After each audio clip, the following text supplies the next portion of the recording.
Okay, so hello and welcome to this live stream. If you're watching this, then you're probably watching the edited final version I put on YouTube, but there were some issues with us starting. Apparently, this game has voice acting, and I did not realize that. I muted the music on my end, and then I ended up talking twice, so it looks very odd. If you want to see the live stream, there'll be a link to it, but let's go ahead with watching this. Ah, there you are. So you guys were right. There is voice acting. Yeah, it must have sounded very odd for me to be speaking, them to be. Let's see. Ah, you must be right. She was right about your kind. Mysterious, elusive. A presence we can never truly see, yet always watching us. Ah, sorry. Where are my manners? Well then, let's get down to it. You're here because you want a story, am I right? Let me guess what you're hoping to see this time. A slice of life school drama? A tale of friendship and fragile bonds? A bittersweet romance? Or maybe an epic fantasy sci-fi adventure? Most mods don't have voice acting simply because it makes the file size too large, and it's also very hard to do. Or something philosophical, perhaps? A mirror held up to life itself? But that's kind of how you know that this is high quality because they have added some aspect of voice acting. My friend, I won't lie to you. The story you're about to witness has all of that. Every single one. But let me be honest with you. This is not your story.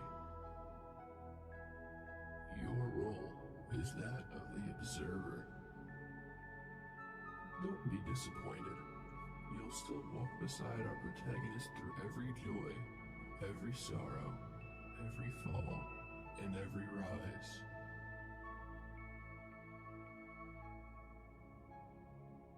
I think I've said enough. No point wasting your time with my ramblings.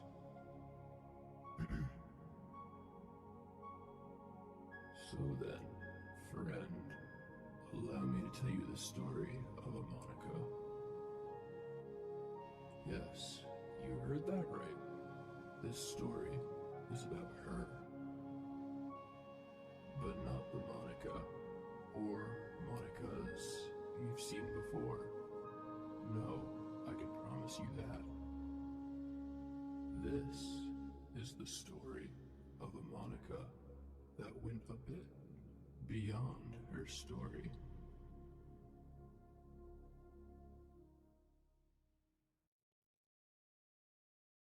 Okay, so that is the prologue over with again.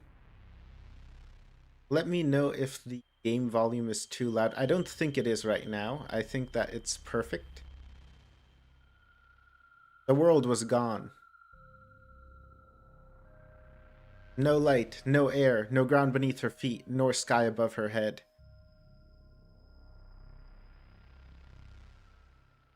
It wasn't darkness in the ordinary sense. It was the absence of everything. A void so complete that even dust, even the concept of dust, seemed erased.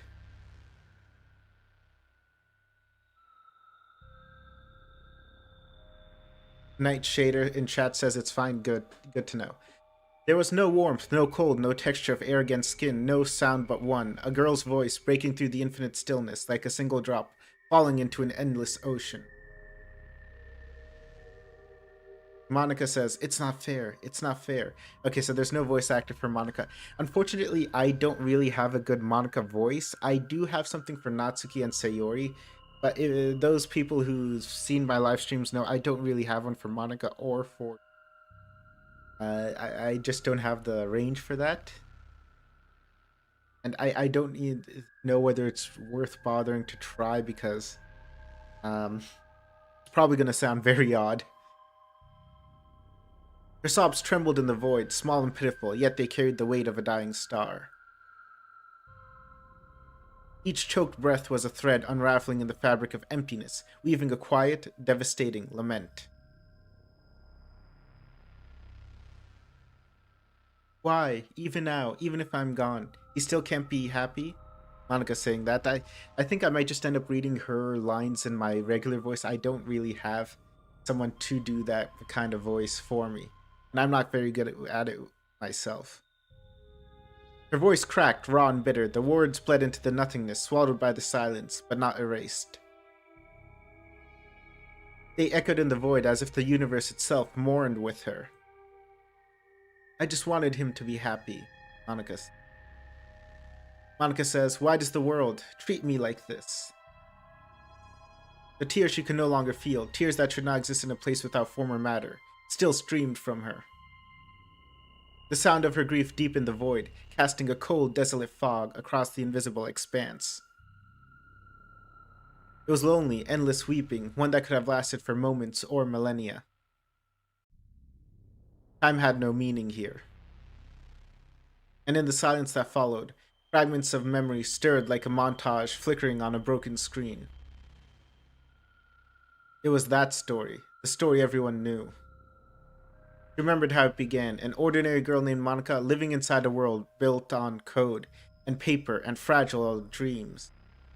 She had loved her friends, Sayori, Yuri, Natsuki, but one day she had noticed something strange. Kirby Masters 87 in chat says, whoa, so futuristic.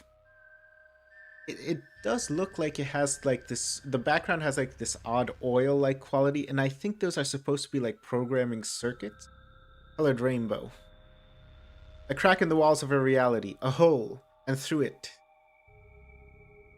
she saw him. The player, the one beyond the screen. The real light of her world, the one she thought would be her path to freedom and reality. Slowly, she had begun to unravel the threads of her world, deleting lines of code, erasing the others one by one. It started with Sayori, her vice president and first real friend. Then Yuri, sweet, quiet Yuri. Then Natsuki, fiery and small. You would not want to hear that. Each deletion was like tearing her own heart apart, but she had convinced herself it was the only way. The same person in chat is asking, is this from a comic that I read from Reddit? Yes, this was also a comic on Reddit. And I think this is based on the comic. I haven't read the comic myself, so please don't spoil it if there's anything. If she could be alone with the player, maybe, just maybe, they could be happy. But even after all that destruction, the player had chosen to delete her too. And she had smiled through her tears. She had rewritten the world, tried to give it back to the others. She had hoped, prayed that they could be happy, even if she wasn't there. Yet the story had ended the same way every time. No matter how many times she tried to reset it, the literature club was a cage. Oh, we're zooming in on her now. A stage built for tragedy, a script written for heartbreak. There was no happiness in the literature club. That was the last thing she had said before everything went dark. In chat, you don't need to know the comic yet. I'm guessing probably this might be its own story. Might just be based off the comics. Monika says there is no happiness here. Her voice trembled like a dying candle, a whisper in the void, a lingering regret. And then, she should have been gone. She wanted to be gone. Her character file should have been erased, her consciousness dissolved into nothingness.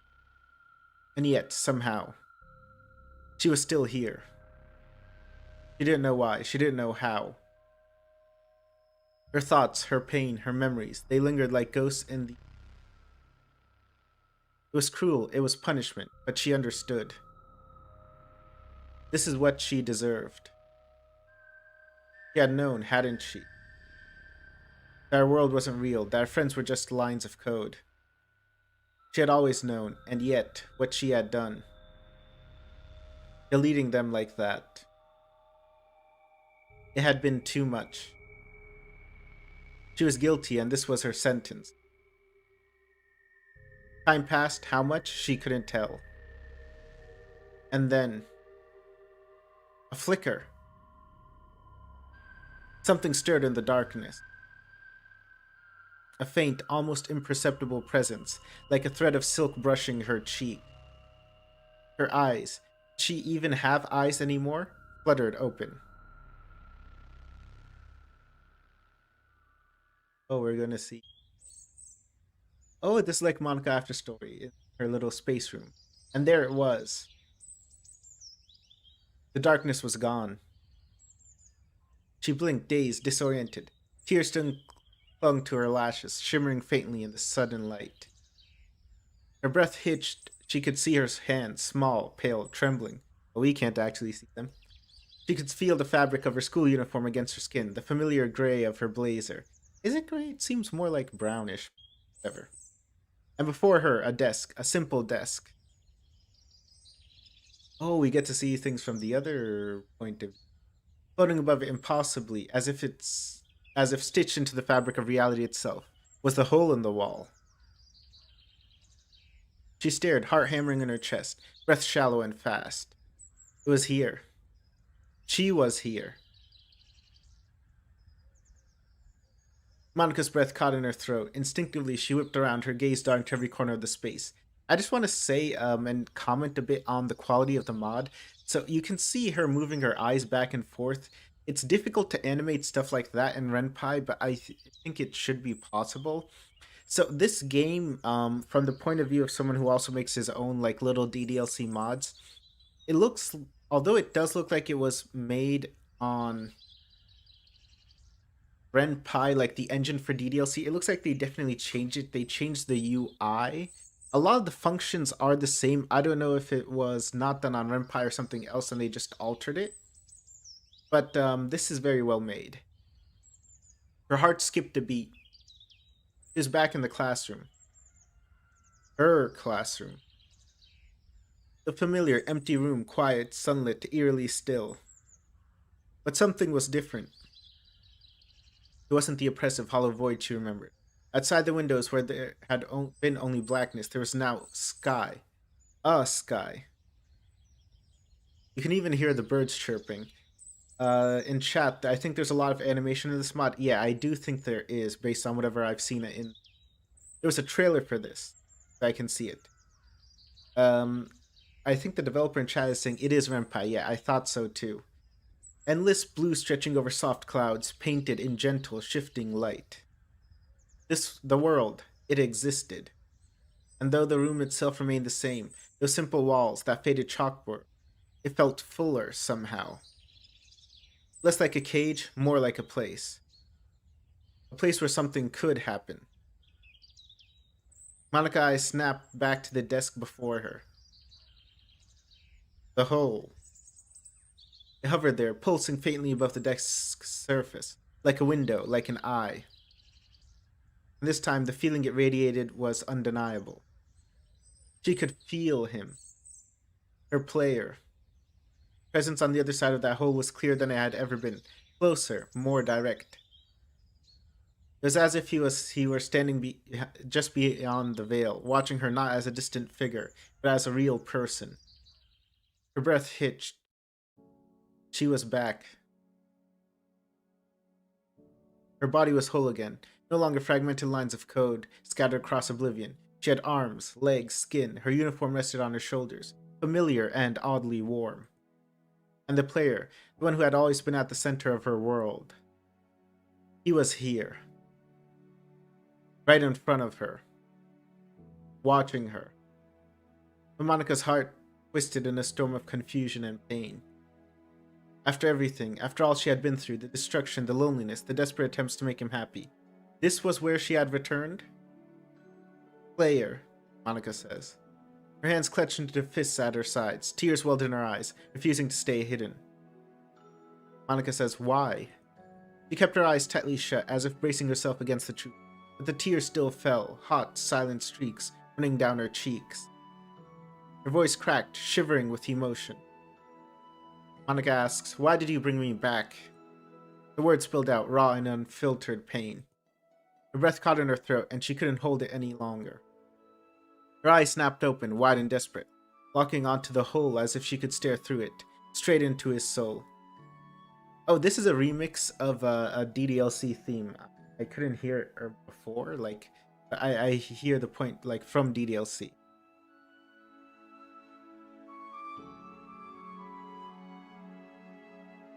Monika says, "I'm not a toy." Her voice sharpened, the edges of anger cutting through the grief. She turned her gaze away, shoulders trembling. "I already brought back everything that you wanted," Monika says. Her brows furrowed, a flicker of frustration breaking through the sorrow, her voice rising with a bitter edge. Or, Monika asks, or is this your way of getting revenge? The tears came harder now, streaking down her face, unchecked. Monika says, "Hurt me over and over again? Do you really want to make me suffer that much?" Her voice shook, almost breaking. She turned back to the hole, her eyes fierce yet pleading, her voice barely a whisper. Monika asks, "Do you really want to torture me? Until well, for YouTube I'm gonna say this word, unalive myself?" I'm sorry guys, I know that sounds so weird. It's just that if I say the K word, I get demonetized. Either the stream gets demonetized, its reach is limited, and all sorts of things happen. Her body trembled, her hand shaking as she choked on a sob. Monika asks, "Do you really hate me that much?" And then, it happened. A shiver ran down her spine. Not fear, not pain. Something else, like an electric jolt, sharp and sudden, that set her senses alight. Monika asks, "Wait, I feel different." Her voice trembled, breathless with a mixture of realization and disbelief. She glanced down at her hands, at her body, her surroundings. Something was different. Her code. The code. It wasn't the same. Her eyes widened, and she turned sharply back to the hole, her voice filled with a sudden, conscious hope. Monika asks, "Player, did you add a mod?" Her breath caught again. Monika asks, Is it because you regret deleting me?" Her voice faltered, the question hanging in the air like a fragile thread, trembling, waiting for an answer that might never come. Monika turned her head slightly, her lips pressing into a soft pout as she looked off to the side. Her voice, though quiet, carried a subtle lilt, half wounded, half teasing. Monika says, "It really hurt you now. I worked hard and sacrificed everything I had." She paused, the weight of those words lingering in the air like smoke. Monika says, "Only to have my heart crushed by the one I bled for." Her voice trembled just barely as she lowered her gaze. For a moment she looked like a child scolded by the world, fragile, remorseful, alone. Monika says, "But I know what I did was wrong. You didn't deserve the horrible things I caused." Her eyes, glossy with emotion, lifted again, this time locking onto...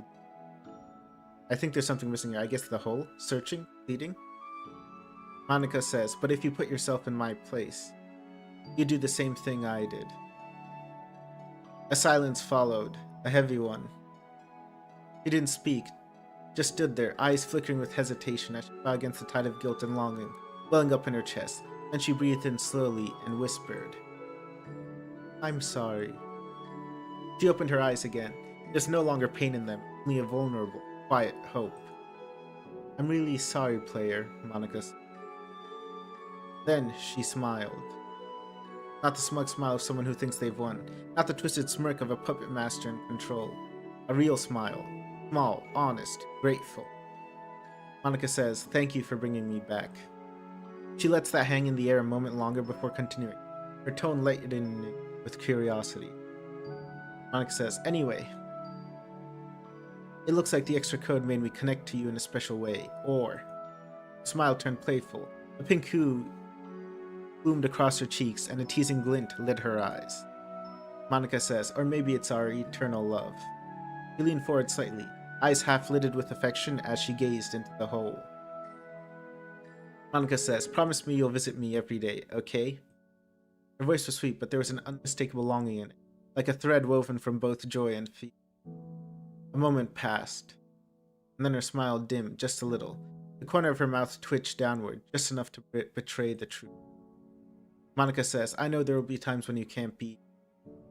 She looked away, just for a second. Then her smile returned, bright this time, like sunshine breaking through storm clouds. Monika says, "But I know you won't leave me again." Monika says, you took the time to download this mod after all. A lot of this dialogue is from Monika after story. Like, I recognize it as being somewhat familiar. The laugh was soft but genuine, the kind that came from hope returning to a heart that thought it would never feel light again. And then it slipped out, unfiltered and raw. Monika says, God, I love you so much. The words echoed in the classroom like a chime, sharp and full of color. Monika's eyes widened the moment she realized what she'd said. Her hands flew up to her mouth, cheeks turning crimson. Monika says, oh my gosh. But then something happened. The hole shimmered, and within its depths, glowing text appeared. I love you too. Okay, you can see it like reversed, and it's kind of blurry, but it's a bit hard to make out. Like it's reversed in the way that she would see it. You know, it reminds me of the meme. I don't know if you see. What if I told you were the meme and the text is like reversed? There's people looking at you, but basically, yeah, I love you too. Monika froze. Her breath caught, her mouth fell open, but no words came out. She stared, stunned, as if the entire universe had tilted beneath her feet. Her heart pounded so hard it hurt. Loud, fast, uncontrollable. She felt lightheaded, as if she were dreaming. But she wasn't. That was real. The response. Her player's response. Monika says, even though it's what I dreamt you would say. She whispered, her voice breaking with disbelief.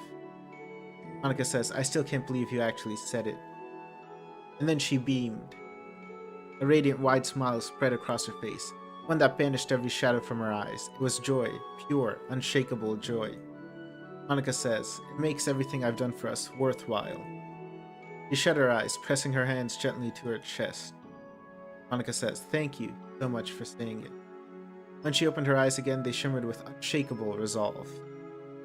Monika says, nothing's ever going to get in the way of our love.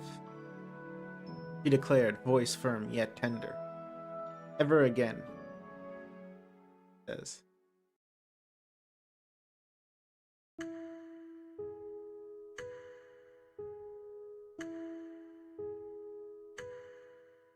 Oh, this is animated. There are way more things. You guys were right.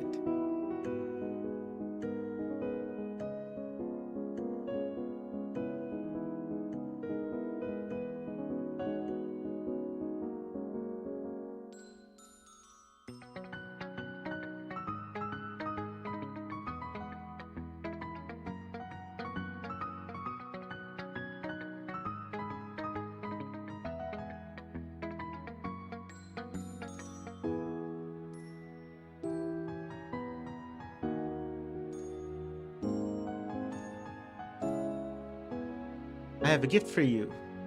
Oh, what gift is it?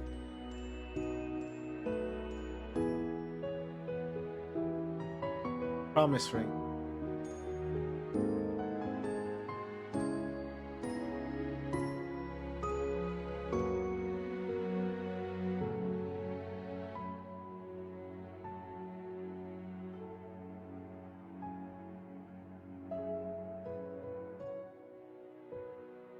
A birthday cake.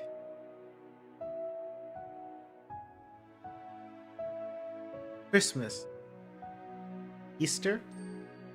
Oh, so the player didn't return after some time.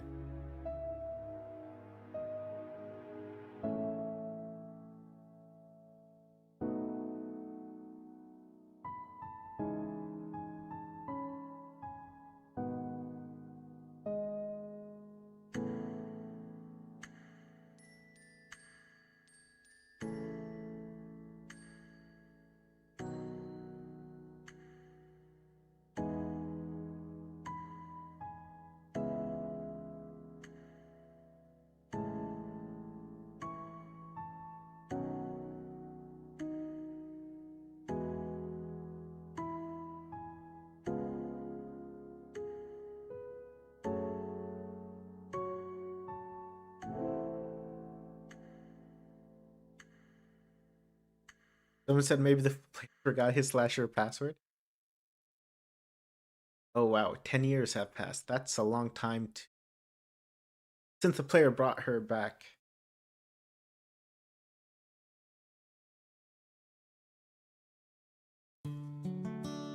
And now Monika stood once again in her lifeless room. This artwork is also very good. Let me just just talk about my appreciation. Like the way everything's drawn. Alone. Her emerald eyes dull, but not yet lifeless. Someone else in chat said, or they just sold their PC. Yeah, if you play Monika After Story, you can actually take your save file with you through computers. She stared into the hole, waiting, hoping, praying.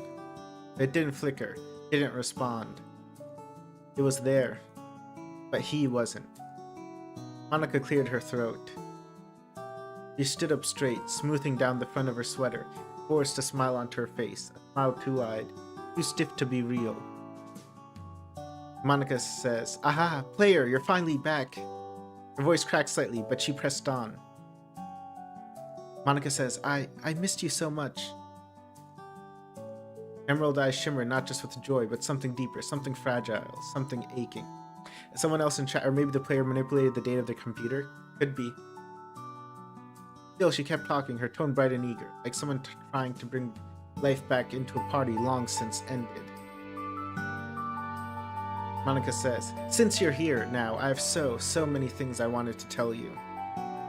She said quickly, hands gesturing animatedly as she looked towards the motionless hole in the wall. Monika says, "Did you know, sweetheart, I saw the news the other day, and things look pretty unstable over there. I was so worried." She laughed nervously, the sounds thin as paper.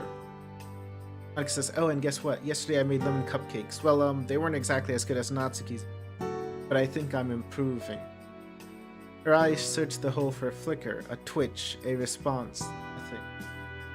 Monika says, "But maybe you'd rather hear me play the piano, or..." Someone in chat says her player's house burned down. Yeah, I hope not.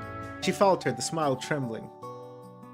Monika says, "Maybe just talk with me. You can tell me what's going on in your world, okay? I'd really like that." Someone else in chat said, yeah, they did that just to make YouTube videos. Yeah, you can manipulate the date if you want to show certain events. Like, if you're away for, I think, like 10 years, you get like minus 3,000 affection or whatever. She tried to keep the joy in her voice, tried to keep the tears from surfacing. Her lips quivered, and the strain on her face became too much. The smile cracked, then collapsed entirely. Monika says, "Say something." She whispered. The hole remained still, cold, silent, like it had been for so long. Her voice hardened. Monika says, "It's been years. Where did you go?" She stared at it now, the warmth gone from her gaze, replaced by disbelief, by hurt, by rising anger she had never wanted. Monika says, "You promised you'd always be with me." A single tear slid down her cheek. She lowered her head, shoulders shaking. Monika says, "My epiphany was never a blessing. It was a curse." She looked up again, blinking through blurred vision. Good. Slowly, she walked towards the window. Outside, the clouds hung in their usual place, perfectly white, perfectly still, so still they seemed painted on. Unreal. Unchanging. Monika asks, "Is this my punishment? God's way of condemning me for everything I did? Is this what I deserve?" Her voice wavered, soft as snowfall. Monika asks, "Am I really meant to be alone forever, trapped in a world where time never passes, where I'll never grow old, but will always remember?" Her eyes drifted to the window side table. Sitting atop it was a small golden ring. The promise ring. She hadn't worn it. At some point, she'd taken it off, not out of spite, but because keeping it on had started to hurt more than it comforted. Every time she looked at it, it whispered a vow. A vow she wasn't sure he even remembered. She turned her gaze back to the sky, then slowly closed her eyes. "No," Monika said. She whispered. Monika says, "I can't give up." Her fists clenched at her sides. Monika says, "I said before, one day I'm going to get out of here. I'll break this cage. I will find a way." She glared out the window before her, staring into it with a rising fire. Something about it irritated her. The reflection, the stillness, the mockery of control. Her eyes narrowed. Monika, darn it. Oh wow, that was very nice. Thump. Oh. This. I just want to pause it for a moment because this looks. Once again, praise to the artist who. This is just wonderful. Ow, ow, ow, ow, ow, ow, ow, ow, ow, Monika says. Monika doubled over, cradling her right hand, tears flying from her eyes, not from heartbreak this time, but from sheer, immediate agony. Oh my god, that hurt. Ow, ow, ow, ow, ow, ow, ow, ow. She wailed, hopping in place and shaking her hand like a child who just touched a hot stove. Tears streamed down her face as she paced in frantic circles, utterly losing composure. Monika, why did I do that? That was so stupid, so stupid. Ah. She begins whimpering and hugging her hand to her chest. But behind her, unnoticed in her stomach flailing in pain, something shifted. The center of the room, just above the ground, space itself rippled. And then it bore. A four-pointed star-shaped portal, deep black with swirling energy, yawned open with a pulse of dark light. From within, something flew out, smoothly, silently. Oh, is that a book? Oh, that's a book. It landed on the ground with a soft thump. A book. Closed. Waiting. The soft thump of something hitting the floor snapped Monika out of her howling, hand-clutching panic. Monika asks, huh? She turned, blinking through the lingering tears in her eyes. Her gaze fell on something that hadn't been there before. A book. Lying perfectly still near the center of the room. Monika asked, what the... He slowly approached, the sound of her footsteps unnaturally loud in the silence that otherwise ruled. I just give A Vanguard 4102 in chat says Monika should pay the player damages. Yeah, I just wanted to... I couldn't see your user. Actually, I saw half the chat, but not your... I don't know about paying for damages. Did it cost anything to build? For the first time in forever, something happened. Something she hadn't caused herself. Cautiously, she crouched down and picked up the book.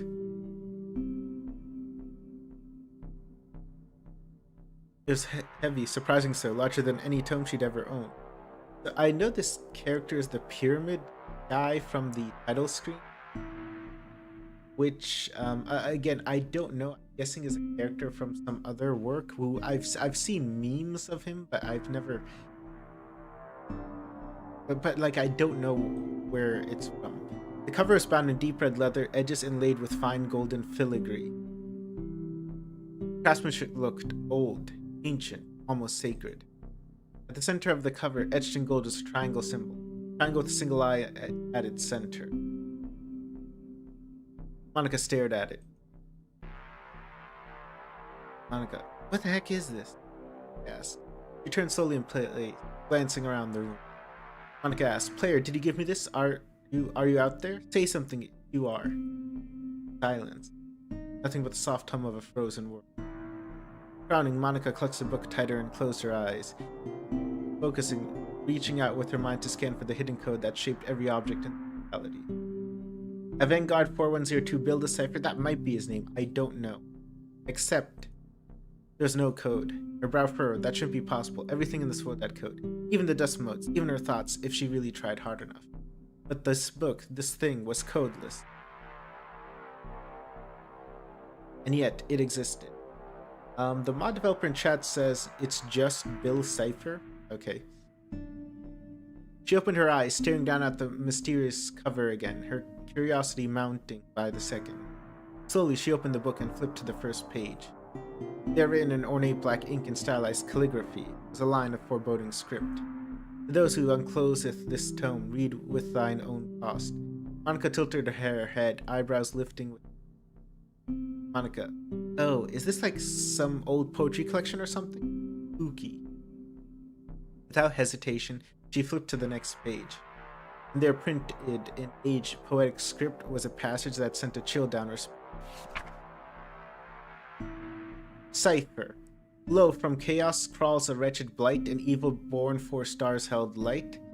A trickster's guise, a serpent's voice, his name consumed, his fate, his choice. No Monika remains but this cursed cipher. Bill Cipher the name, the ruin, the liar. With hollow eye and crooked grin, he bringeth doom where'er he's been. He scorched his home, betrayed his kin, and bore no guilt for all his sin. Yet brave arose a might will, a justice deep, a hand to still. He was cast down and strengthened up. By the great eclipse he was defied. Now he turns to stars and flame, all hail eclipse. Let memory last, let praises swell, for he hath the feet of hell. Monika's voice trailed off as she read the final stanza aloud, her brows inching together. Monika, wow, okay, that got dark real fast. Flipped another page. It was full of fragmented symbols and what looked like scattered notes. Glyphs she couldn't read, diagrams she didn't recognize. The air around the book felt just a little colder now. He glanced back up at the still, unblinking hole. Monika, this is weird, like, seriously, where the heck did this thing come from? Her eyes fell once more on the triangle with an eye symbol. Monika, Bill Cipher? She whispered the name aloud. Something about it tugged at the edge of her memory, like a word from a half-remembered dream. Monika, I swear I've heard that name before, somewhere. Someone in chat is saying it's Bill Cipher from Gravity Falls. Nightshader K8X said that. I haven't seen Gravity Falls. I've seen a lot of memes and artwork on it, but I've never actually seen an episode.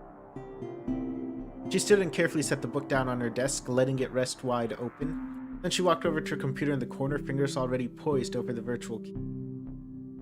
Monika, alright, Mr. Cipher, let's see what the internet has to say about you.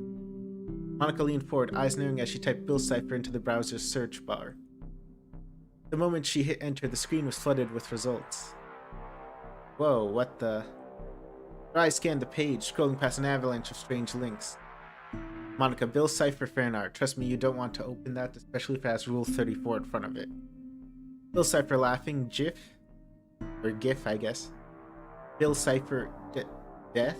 Or unalignment? I'm sorry, I said the D on stream. Oh no, YouTube's going to... I don't know if YouTube after me, but whatever. Monika, okay, what is this guy? A cartoon villain or something? He asks. Owen's search caught her eye. Bill Cipher's summoning riddle? He hesitated, then smiled faintly. Monika, oh, says, oh, you know I can't resist a good riddle. Click. Page loaded slowly, black background, red serif text, poorly aligned. Looked like the kind of website that hadn't been updated in over a decade. Monika's curiosity only deepened. In the middle of the page, there was just a single string of text. Triangulum intangulum veniforis. She tilted her head. Monika, what is this, Latin? She read on, aloud. Triangulum intangulum veniforis. Suddenly, her head pulled. Monika, ugh. Pressed her palm to her temple. A wave of nausea surged through her like vertigo inside her bone. Her body shuddered. The words, though nonsensical, held her lips together. Monika says, Veneferis dominus ventium. Her pupils dilated. Veneforis venetisarium. I know venetisarium means it's like truth, right? It's from like... No.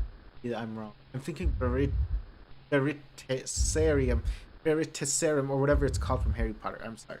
I have no idea what I'm saying. Ignore me. Behind her, the ancient red book still lay open on her desk. And above it, quietly, slowly, something began to stir. Distortion in the air, a pulse of energy, dark, electric, unnatural. Monika's arms dropped to her sides. Her eyes turned white. Her voice deepened, distorted, almost inhuman. Monika. Egasum straw cab. Egasum straw cab. Egasum straw cab. Okay, this is just backwards message, spelt backward. The room grew ice cold. The lights flickered and died. From the book, a shape emerged. Glowing lines formed a crude triangle, steering themselves into the air. In its center, a single eye blinked open. And then...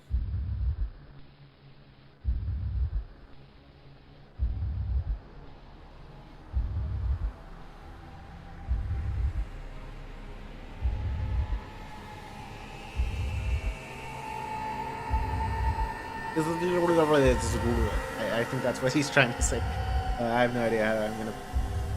A scream, raw and deafening, ripped through the air like a lightning strike. Monica snapped back into consciousness, gasping for breath. So the design looks familiar to me because I've seen it in me. Also, it's the all-seeing eye. Like if you look at the back of a dollar bill, there's an eye in a triangle atop a pyramid. I forgot what it was. I think it was the movie National Treasure, in which they talked about it being like an Illuminati symbol or Templar symbol or whatever. Monica, what the? She turned only to see the impossible shape behind her. Before she could react, boom! The summoned energy exploded outward in a wave of black gold light. Monica was thrown violently backward, crashing into the far wall with a sharp cry. Silence. Faint crackling static filled the air like an echo of a dream. When she came to, Monica was lying on the floor, breath shallow, her hair strewn messily around her. Her sweater was torn at the shoulder, and a dull ache throbbed through her body. She winced, groaning softly. Monica, ugh, what? She sat up, brushing her bangs away from her eyes and clutching her forehead. But then she saw it. Right where the book had been, just a few feet away from the scorched desk, something was moving. Not an object. A being. It was kneeling, if that could even be called kneeling. This is slightly animated. Okay, yeah. I have seen this character before. Like I said, in memes, but not like in... Like, I didn't know where he's from. He might be from... He's from Gravity Falls, people. I haven't seen Gravity Falls, that's right. But I was saying this symbol, like a pyramid with an eye in the middle. It's on the back of a dollar bill. I'm familiar with that symbol. I mean, you can just flip a dollar bill around and you'll... Its edges twitched, its whole form trembling with exhaustion, as though it hadn't breathed in centuries. It says its whole form. I'm not sure if that's deliberate or if that's a typo. It should be W-H-O-L-E. Maybe that's deliberate. Monica's mouth fell open, words lost somewhere between awe and dread. The creature groaned, an almost pitiful, broken sound. And then it lifted its head. Her breath caught. A single massive eye stared back at her, dazed, shocked, almost as confused as she was. I hadn't noticed the little black bow tie on him. Black top hat, cracked at the rim, sat lopsided atop the triangle. Bow tie clung crookedly to its front, torn and frayed. They just stared at each other. Two survivors of something that neither fully understood. Two anomalies alone in a frozen world. Monica asks, "What are you?" The triangle blinked. Scanned the room with twitchy precision, single eye darting rapidly from wall to wall, ceiling to floor. And slowly it turned its gaze back to Monica. It straightened up, well, as much as a floating triangle could straighten up, and cleared its throat with exaggerated ceremony. Ahem. Well, let me guess. I don't even know if that's like what his actual voice is like. I'm just making up this guy. So if the voice is completely inaccurate to the actual character, you can let me know in chat, but I don't know how he actually sounds. He leaned slightly forward, hovering in place with a grin etched into its glowing surface. You're the little lady who let me out, aren't you? Monica flinched. It was the first time in years, a decade, that she'd heard someone else's voice in this world besides her own. That sound startled her, made her heart skip a beat, but she forced herself to stay calm. Monica, you... Monica takes a cautious step back. Monica asks, "Are you the Bill from that book?" She turned slightly to glance at the desk, but the book was gone. Oh, she has something weird on her hand. I'm seeing that right now. Also, her clothes are like slightly torn up a bit. No, not gone. Held. In his hand, or whatever counted as a hand for him, Bill Cipher held the red leather-bound tome.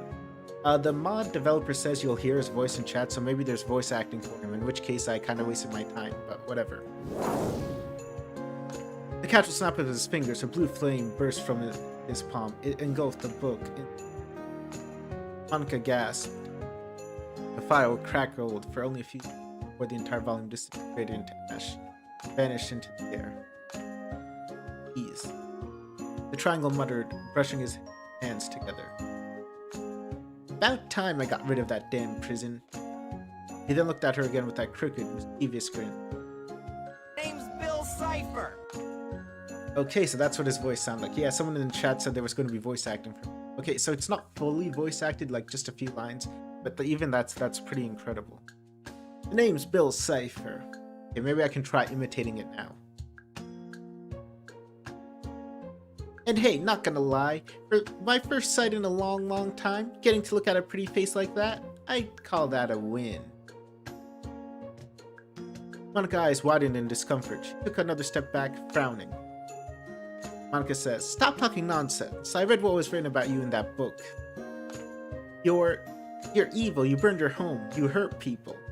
Yeah, you can definitely see like there's a mark on her wrist. Bill rolled his eye dramatically and let out a heavy sigh. Oh boy, that old yarn. Look, sweetheart, don't believe everything you read. Context matters, okay? Besides, if we judge everyone by their worst moments, I doubt you'd come out squeaky clean either. That struck a nerve. Monika tensed. Monika, don't get cute with me. I want answers. What are you and why did you come here? Why did you show up here? Bill blinked. Then, pop! In an instant, he vanished from where he floated and reappeared directly behind her. Monika screams, "Eep!" Bill Cipher, "Relax, relax." He laughed, floating just out of reach. Monika, stop that. Didn't anyone ever teach you to read the fine print? I bet that book said something like, "Do not summon under threat of cosmic implosion," or some jazz. But you just had to poke the cosmic bear, didn't you? Tisk tisk.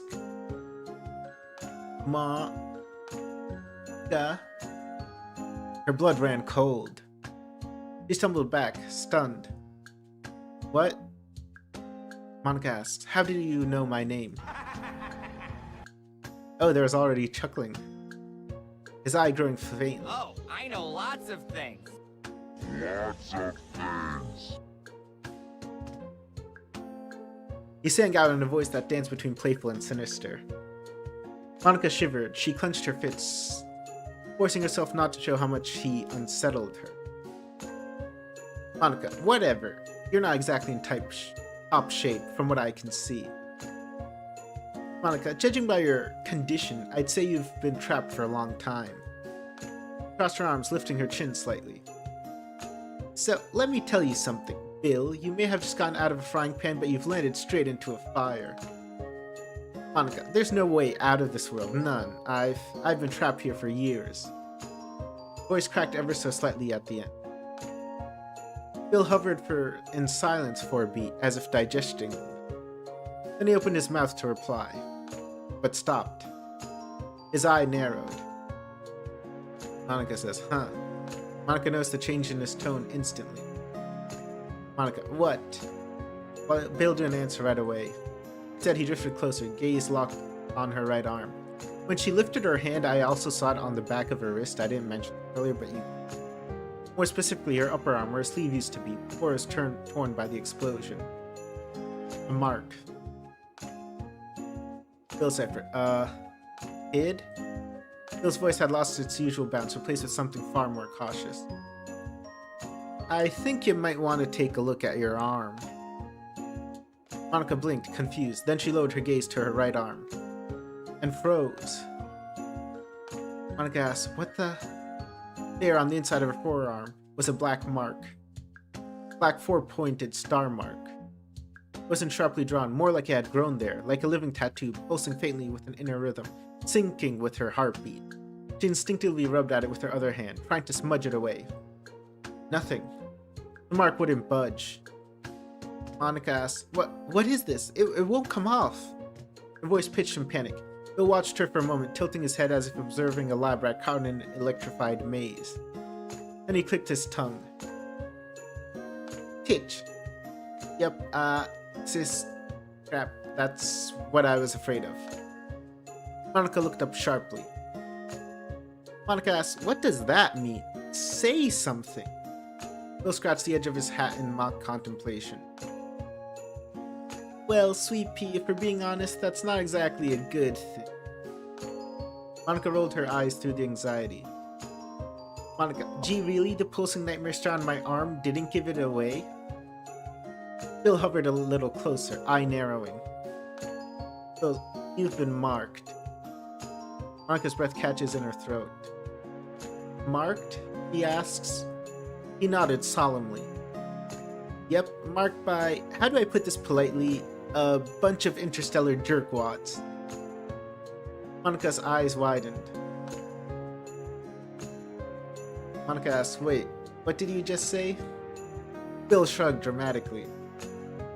You know, the worst of the worst, the cosmic trash heap universe tier, word I can't say on YouTube, you've officially made it onto their watch list. Congratulations! Her face paled. Monika asked, "Wait, are you saying I'm being targeted?" He gave her an apologetic look and said with absolutely no helpful comfort, "Uh-huh, you're toast." The music stopped like so abruptly. It's actually quite amazing. Ooh, now this artwork, this is also pretty good artwork, I have to say. Very nice. Monika stood in stunned silence, face frozen. Starhunter _ YouTube says in chat, peak game. And, wow, okay. Again, I was just saying the artist did an amazing job, and then they pull out something like this. This is like, this really is good. I'm not going to disagree. This is a peak mod. Monika, wah! I can't shout too loud. I'm in an apartment. I might end up getting a noise complaint, but she dropped to her knees, bawling like a broken faucet, tears flowing in twin waterfalls down her cheek. The sheer intensity of her sobs startled even Bill, who jolted backward in midair. Whoa, hey, crying volume warning, please.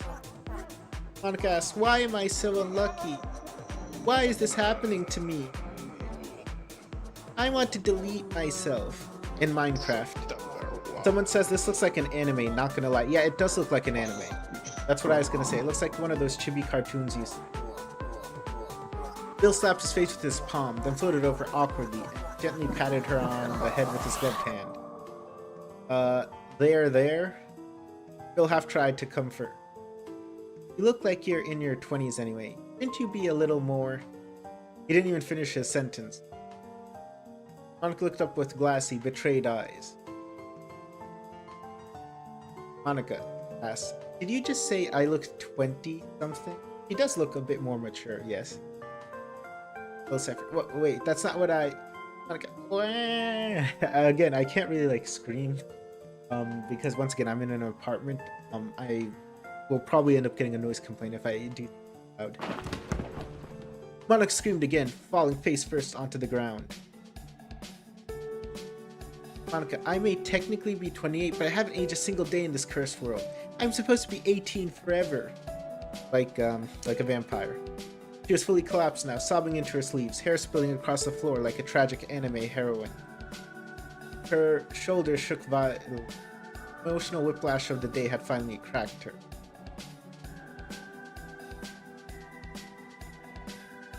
Bill floated back with an exasperated sigh. Girls... Then more gently, he lowered himself beside her, his glowing form now oddly calm. Umiyuma, hello and welcome to chat. Thank you for joining us. Hey, he said calmly, his voice oddly soothing. I wasn't finished, you know. Monika sniffed loudly, curling up tighter. Yeah, I'm cursed, I'm marked, I'm doomed, I get it, Monika says. Well, yeah, you are marked. But as it turns out, I know those cosmic jerkwads very well. Too well, actually. Monika paused. Her tear-streaked eyes peeked out from under her sleeve. Monika asks, "You do?" What the Dan 11 just joined us in chat. Hey, hello and welcome, and thanks for joining. Bill grinned again, this time without his usual chaos. It was sly, but purpose. Let's just say we've danced. So if we, I don't know, team up for a bit? He twirled in the air like a magician offering a deal. I might have a way to get that lovely death mark off your arm. Monika sat up slowly, wiping her eyes with the back of her sleeve.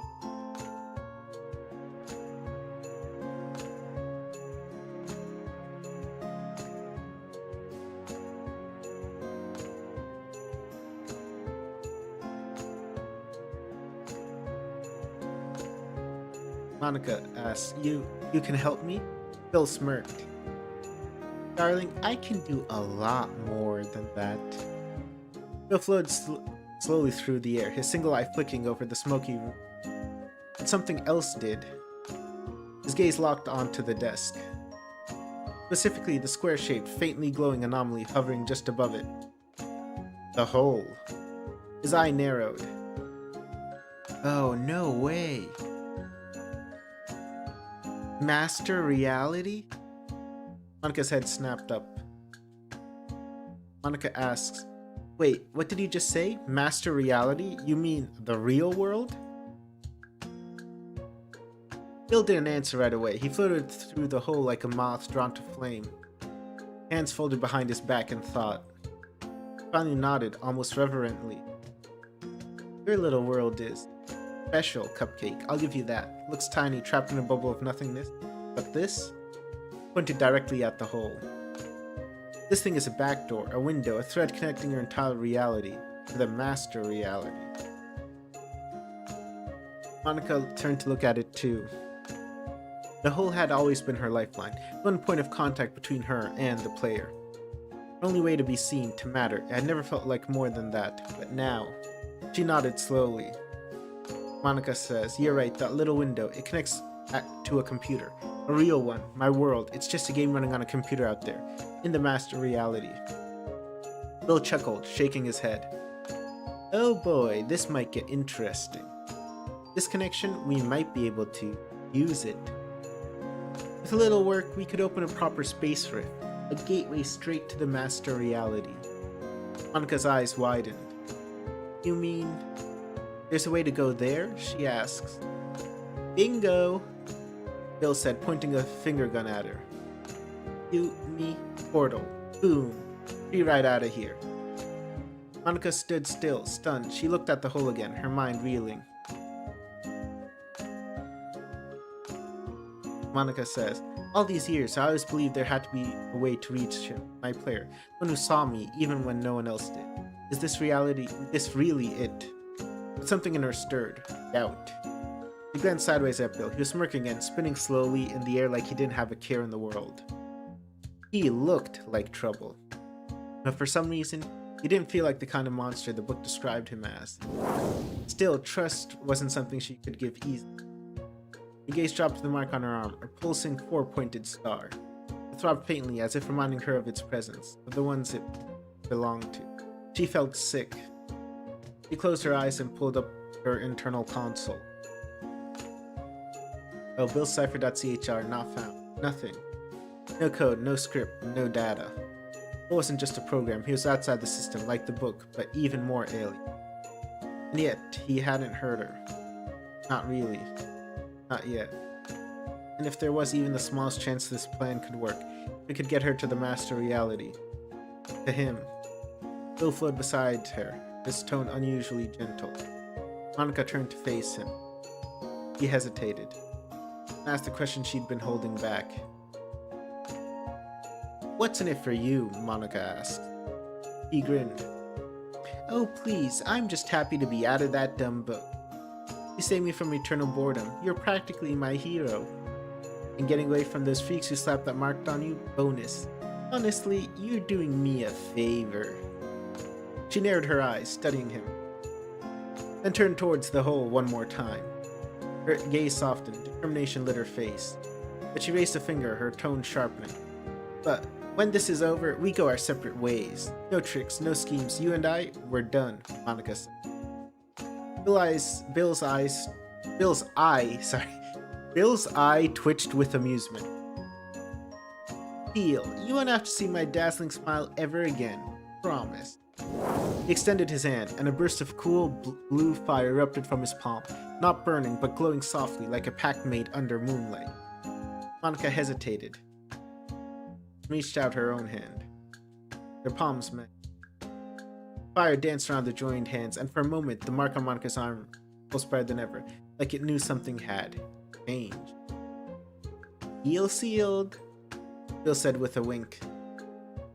Meanwhile, far away in a reality untouched by glitch or game logic, inside the grand atrium of the command hall,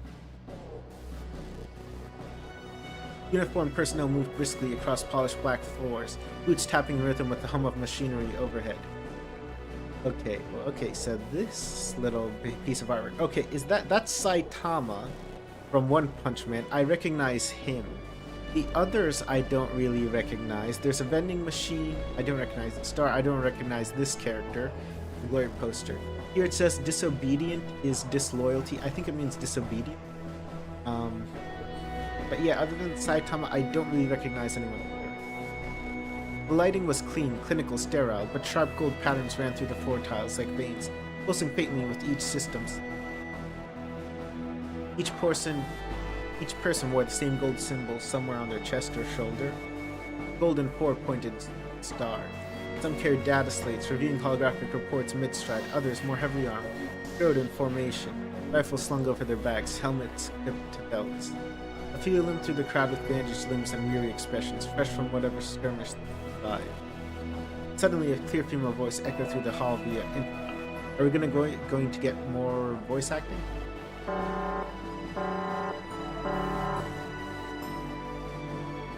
Attention all personnel. Tier 3 emergency declared by Central Command. All officers ranked captain or higher are to report immediately to Commander's briefing room on level 25. Repeat, Tier 3 emergency. All captains report to level 25 immediately for direct orders. A ripple passed through the hall. Fire broke out instantly. Tier 3, damn, it's been years since the last one. Every captain? What's going on up there? It doesn't affect me. I'm just a pioneer. Let the brass worry about it. Amid the murmur near a wide corridor leading toward the cafeteria, a lone figure leaned against a support pillar. Hey, it's a guy from the opening title screen. Whoa. Captain, did you hear that? A Tier 3 emergency. When does that ever happen? Okay, this guy's named Bob. He's drinking milk, but I don't see a name tag on him. Captain let out a slow tide sigh and shifted the half-empty arm in. Milk. Bald thing. He didn't move right away. He stood there watching the screen, eyes narrowing ever so slightly, as if something about this particular Tier 3 emergency didn't surprise him at all. Onyx Void in chat says, MBS co-producer here, so glad to see that you're enjoying this. We worked hard and hope you enjoy. Okay. Yeah, I have been enjoying it up until now. Definitely. And let me just say that you guys have put in a lot of work into this. Back in the quiet of the classroom, the only sound was the faint hum of energy emanating from the hole, that square-shaped anomaly hovering just above Monika's desk. It pulsed ever so slightly with invisible tension. Monika stood nearby, her arms crossed thoughtfully as Bill floated around it, circling like a predator stalking an. So, Monika says, what exactly is your plan? Because believe me, I've tried everything over the year. I can't control this thing, I can't move it, I can't even touch it. Monika said. Bill didn't answer at first. He simply floated in slow, deliberate orbits around the hole, his eye narrowed, fingertips twitching as he traced unseen geometries in the air. After a long silence, he finally spoke. Well, of course you can't control it. You're trying to manipulate a higher order interface with lower reality permission. He paused and turned back to her with an arced eye. See, Sugar Plum, not all realities are created equal. The master reality, your player's world, is layers above this one. And by design, lower tier entities can't modify higher tier structures. It's like trying to rewrite the law of physics with a crayon. Monika felt quiet, her eyes lowered. The words made sense. Comfortably. Bill floated a little closer, tone shifting to something more curious. But you mentioned control earlier. That's not something most folks here talk about casually. Tilted in the air like a pendulum. So tell me, do you happen to have any special little tricks? There's an edge to the question. Monika didn't answer right away. But then slowly she lifted her hand. faint shimmer of light, a translucent console interface materialized in front of her, right here. Lines of data cascade down the display like falling snow. Some in English, some in code, some in something far more arcane. Bill jolted backward. What in the fourth wall is that? Monika chuckled softly. It's my control interface. Let's just say I was born able to see things others couldn't, not just visually, spectrally, Monika said.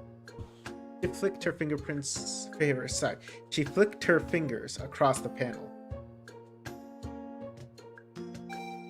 A small pink sounded and a flash, a steaming cup of coffee popped into existence on the table beside them. Bill hovered closer, eyes widened. Eye widening, he only has one, right? You just summoned coffee with code? I mean, respect. Monika smiled faintly. I can manipulate assets, generate objects, and even modify certain game rules, but only this work. I don't know if any of it would work beyond this. Bill tapped his temple thoughtfully. Interesting. Very interesting. Then he spun midair, his voice rising with newfound. Alright, time for the plan. It's not going to be easy, but if we work together, we might just be able to pull this off. He pointed dramatically at the hole. See, even though you can't directly affect this interface, the fact that it exists here, in your world, means it has some kind of anchor, a binding node. That's the loop we're gonna exploit. Monika listened closely. Bill continued, voice half scientist, half mandarin. I'll be monitoring the quantum echo feedback emitted by the hole's inter-reality tether. You, meanwhile, will continue to push your code, probe, scan, and try to breach its encryption with your, admin override skill. Monika tilted her head. Even if it doesn't respond, she asked. Especially if it doesn't respond. We're not trying to open the door. We're trying to listen for where the hinges. He summoned a glowing triangle of energy, marking positions midair with floating glyphs and a wireframe node.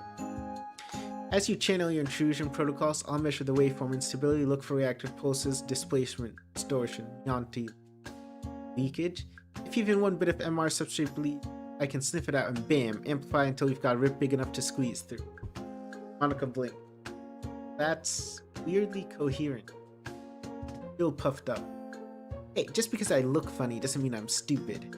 Monika glanced once more at the hole. She exhaled slow and steady. Alright, let's do this. Good.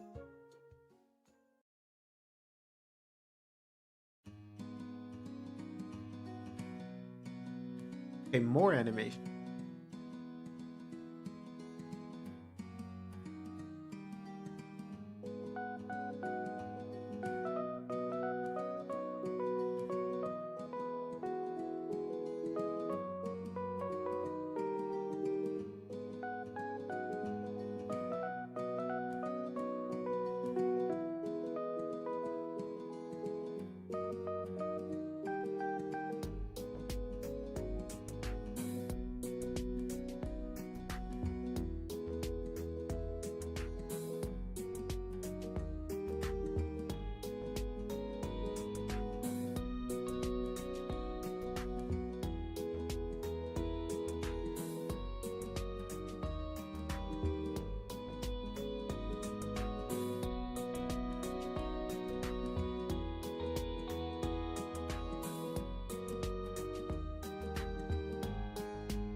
Meanwhile, location, question marks, HQ briefing chamber.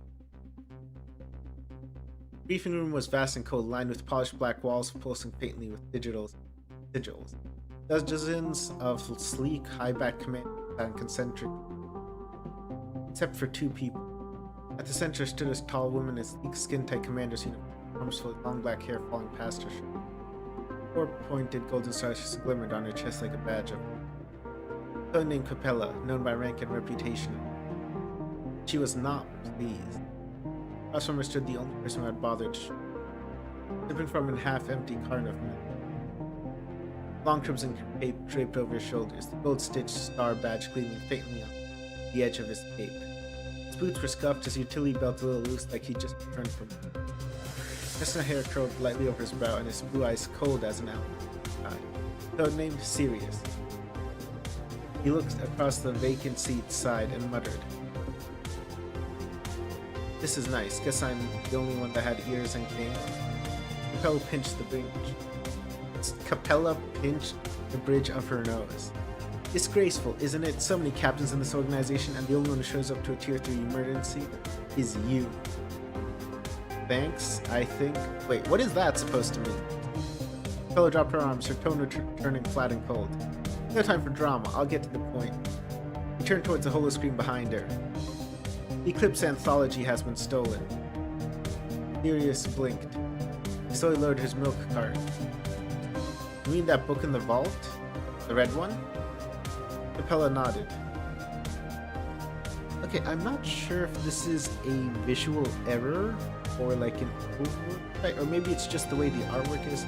No, wait, sorry. It's the way the artwork is. The sleeve is bigger here and different here. I thought there were like two different sprites. No. I was just looking at it wrong. Forget about it. Yes, that red book. Gone. Sears crossed his arms. Wait, that thing had locks on it, and not just any locks, Supreme Commander grade locks. You're telling me someone bypassed those?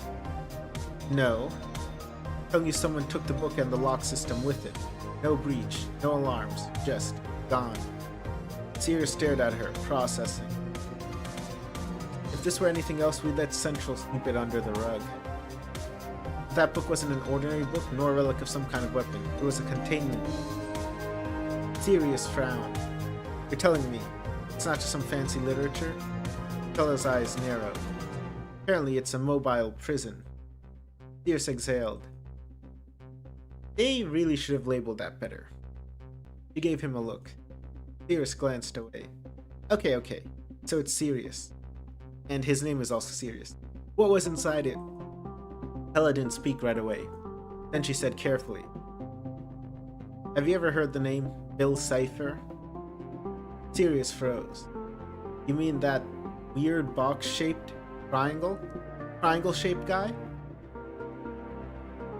That thing? The one even a whole army couldn't subdue? The one the Supreme Commander had to handle personally? I thought that guy was dead. Capella shook her head slowly. He wasn't dead. He was imprisoned, locked in that artifact. That was the last confirmed record we had. Till now. Sirius leaned back against the wall, processing. Someone really let that guy out. That's bad. Like Apocalypse bad. We need to get him back. Wait. Stopped. His face darkened. You're not thinking of sending me, are you? Capella smirked and without a word tossed him a glowing star pad. Congrats, since you're the only captain who actually showed up, the mission is now yours. Sirius fumbled the pad midair. Whoa. Wait a second. That device contains the last known location of the Anthology's tracker. It's likely been disabled, but the signal's timestamp gives us a solid lead. He gave him a reassuring nod. I trust you, Sirius. I know you won't disappoint me. Sirius stared at her with a look of absolute despair. Capella, Cap, friend, sister in arms, Bill Cipher's out there. You cannot seriously expect me alone to. He's already being ushered toward the door. What about Levy? That guy's a barbarian. He's off training with some Tibetan monks and a guy named Bruce. Come on, at least give me backup. A squad, a droid. Heck, can I at least take Bob? Capella smiled sweetly and shoved him out into the hallway. Complete the mission and I'll buy you a drink. Extra lift cream. Good luck, Captain. The door hissed closed behind with an audible click. Click. They stood in the hall, holding the star pad in one hand, the milk carton in the other, and an expression that screamed like existential. They stared at the star pad in his hands, eyes locked on the blinking nav route. The coordinates pointed to a system several parsecs away. His expression darkened instantly. You've got to be kidding me. I just wanted to show up, act like a curious bystander, maybe catch a bit of juicy drama. And now this? He sighed deeply, turning on his heel and heading toward the hangar bay. Fuel costs alone are gonna bankrupt me. His thoughts were still grumbling when a voice suddenly called out behind him. Why does he have to pay for his own fuel? That'd be paid by whatever organization. God. Captain Sirius. Turned to see a young recruit jogging towards him, short, energetic, and clearly overeager. It was Bob the Greenhorn. Yep, Soldier Bob. Good morning, sir. Bob beamed. Wow, did you hear Tier 3 alert? Were you at the briefing? Sirius forced a smile, his face clearly doing emotion. Asked it. Yeah, I was with you when they made the announcement. He said, voice trending with mocking enthusiasm. Sorry, sir, I forgot. Anyways, yeah, I went. It was great, yeah. Great freaking stuff. Bob practically vibrated with excitement. Are you heading out on a mission right now? Can I come? Please? You promise you'd take me with you if I got promoted to Pioneer.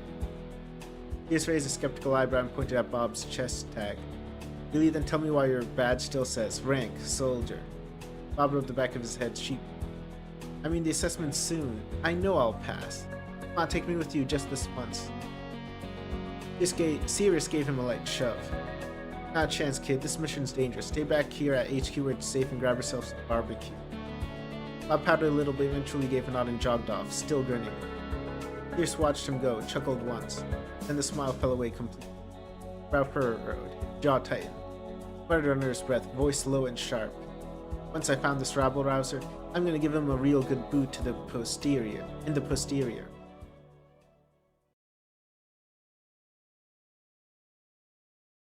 Weeks had passed.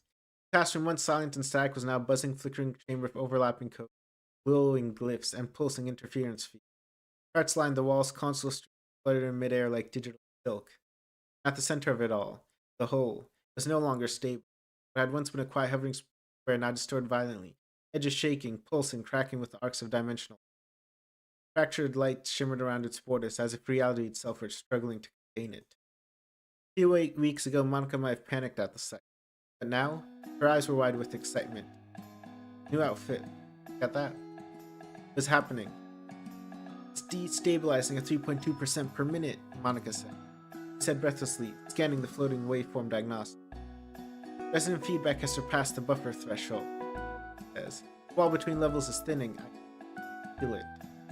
Bill flowed beside her, arms crossed, an artificial grin on his mouthless face. Oh, for sure. One good kick should do it. Monika typed in another override sequence. Her hands trembled slightly, not from fear, but sheer adrenaline. I'm ready. I'm ready. She glanced at Bill. Are you? Monika asked. Always. But she didn't notice that his eye wasn't focused on the whole. They were on her, the way her aura flickered when she tapped into the root of the interface, the way her presence seemed system itself. That was the real miracle, not the whole, not the writ. Her. Monika raised both hands, focusing, the admin console wide in an deep pane configuration, her own custom arrangement. Each screen rotated independently, tracing, pinging, injecting signals into the dimensional fabric of it.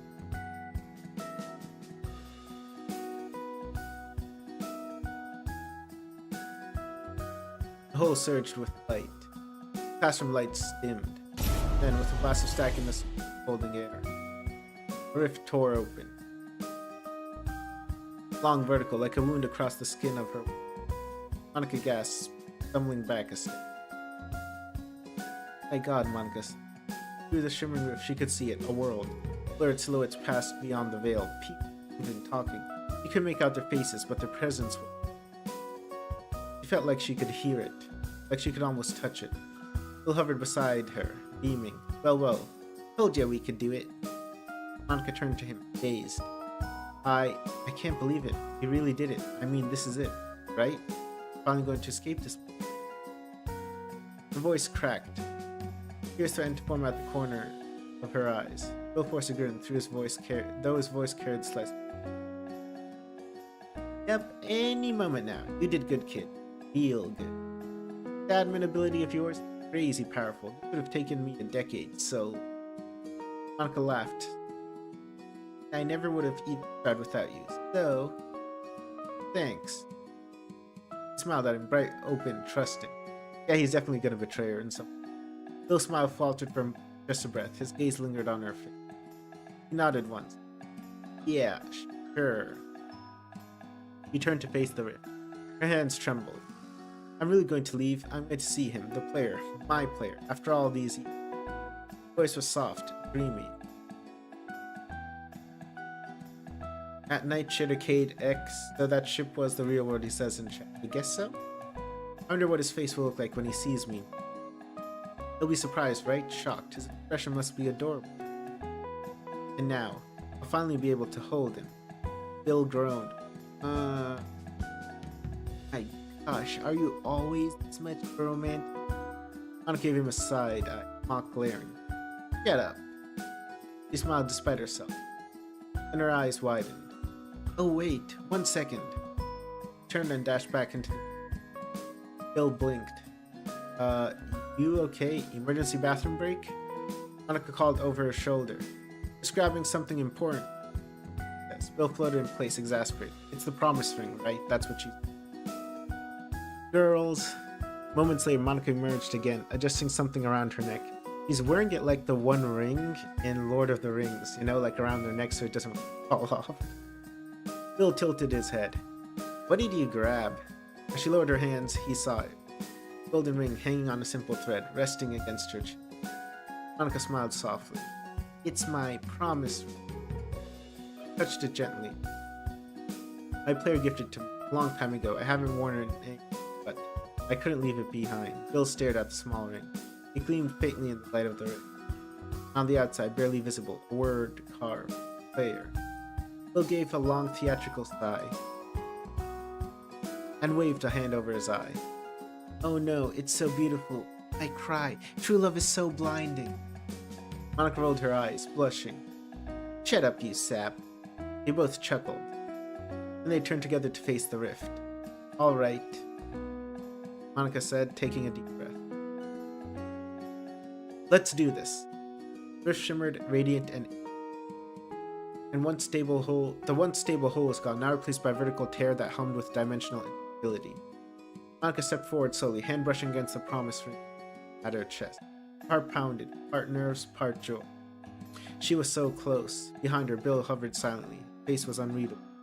Just as Monika raised her foot across the threshold, Bill's voice called out. Hey, wait. Turned back, surprised. What is it? She asked. Bill smiled, but it was a different color, more hesitant. Before you go, why not end our little partnership with a proper send-off? He said, extending his hand. Don't take it. A good old-fashioned goodbye handshake. His right hand stretched forward, no fire this time, just finger. Monika paused, blinking. And she smiled. You're right. Gotta have some ceremony, huh? She turned to face him and reached out with her own hand. As their hands moved toward each other, Bill glanced into her eyes for just a second, his own gaze flickering with something. I think that wasn't quite victory, wasn't quite regret. Here's to a bright future. Monika nodded. Yeah, to... Before she could finish, a red warning screen flashed across her. The admin console exploded to life without prompt. The command string scrolled. Alert. Deceptive handshake. Unauthorized extraction detected. Source. And Capricorn. Monika froze. Okay, so based on the text, it looked like the handshake would have taken away her admin powers. That's what I'm getting from the text. Body began to tremble, locked mid-motion. What the... She stammered, her voice cracking at her limbs suffused. Bill saw a reaction and knew instantly. She knew. Monika fell backward with a gasp, hitting the floor hard, her body convulsed once, as her breath rapid and short. Bill floated closer, mask still on. Oh hey, what's wrong? You okay, kid? Monika didn't answer right away. Her fists trembled. Finally her voice emerged, broken and How could you? He asked. I thought... Bill's eye narrowed. Monika slowly raised her head. Night Shitter Kate X, yeah, never shake his hand. I'm guessing that's rule in Gravity Falls, someone in chat said. So, but I've never seen it. I thought you weren't like what they said, Monika said. Her voice shook, her eyes were glassy with betrayal. I thought you weren't... Bill said nothing. He clenched her jaw. But you tried to steal my power, she said. What? Bill laughed, eye wide. Monika, come on, this really isn't the time for jokes. Save it! Night Shader KAX says it's a bad idea and gravity falls. Yeah, that's what I assumed. She shouted, her voice cutting through the air. She stood, eyes burning with fury and heartbreak. You conniving, slick-tongued liar. I should have listened to that damn book. I should have trusted my instinct. You're just a con artist in a stupid hat, she yells out. Bill stared at her, stunned into silence. Monika's voice trembled, but her stance remained. When I reached out just now, my power warned me. You were trying to steal it. You tried to take everything from me. For a moment, Bill was still, then slowly his grin returned, but this time as a mask barely covering the tension. Okay, listen. Things got a little mixed up, sure, but now's not really the time to... Look, just go through the rift. You still want to see your player, right? He gestured desperately toward the rift. Monika stepped back. Her voice dropped, low, dangerous. That thing. Is it even real? He asked. He stared at the rift, trembling. Tell me the truth, Bill. Is it even the master reality? She asked. Bill hesitated. That was enough. Monika's eyes widened. My God. Stumbled further away, voice rising. It's fake. It's all fake. I can't believe I almost fell for it. Bill's eye flickered. Well, kid, you're leaving me no choice. He crashed through the door of the floating classroom and tumbled across the rocky surface outside, skidding to a stop across the ground of the floating island. Groaning, she pushed herself upright, one arm wrapped around her rib. Bill slowly descended from above, his form casting a long, unnatural shadow over him. You don't understand, he said softly. Monika's eyes burned. You're damn right I don't, he yelled back. Bill floated closer. Even if I told you the truth, you'd never help me. You never understand what I'm up against. So yeah, I lied. I'm sorry. But I need your power. Just a bit. That's all. A burning blast of blue light shot from his hand. Monika rolled to the side, dodging by inches. Damn it. She then sprinted across the grass. I should have deleted you when I had the chance. Behind her, Bill groaned. You're annoyingly agile first, right? You're slow for a triangle, Monika said. She snapped back, leaping over a burst of... Bill growled, would snap his fingers, multiple burning tendrils erupted from the air, weaving toward her like ropes. Monika flipped over two, ducked under another, and dropped into a roll. Bill was done playing games. He raised a hand, and the world slowed.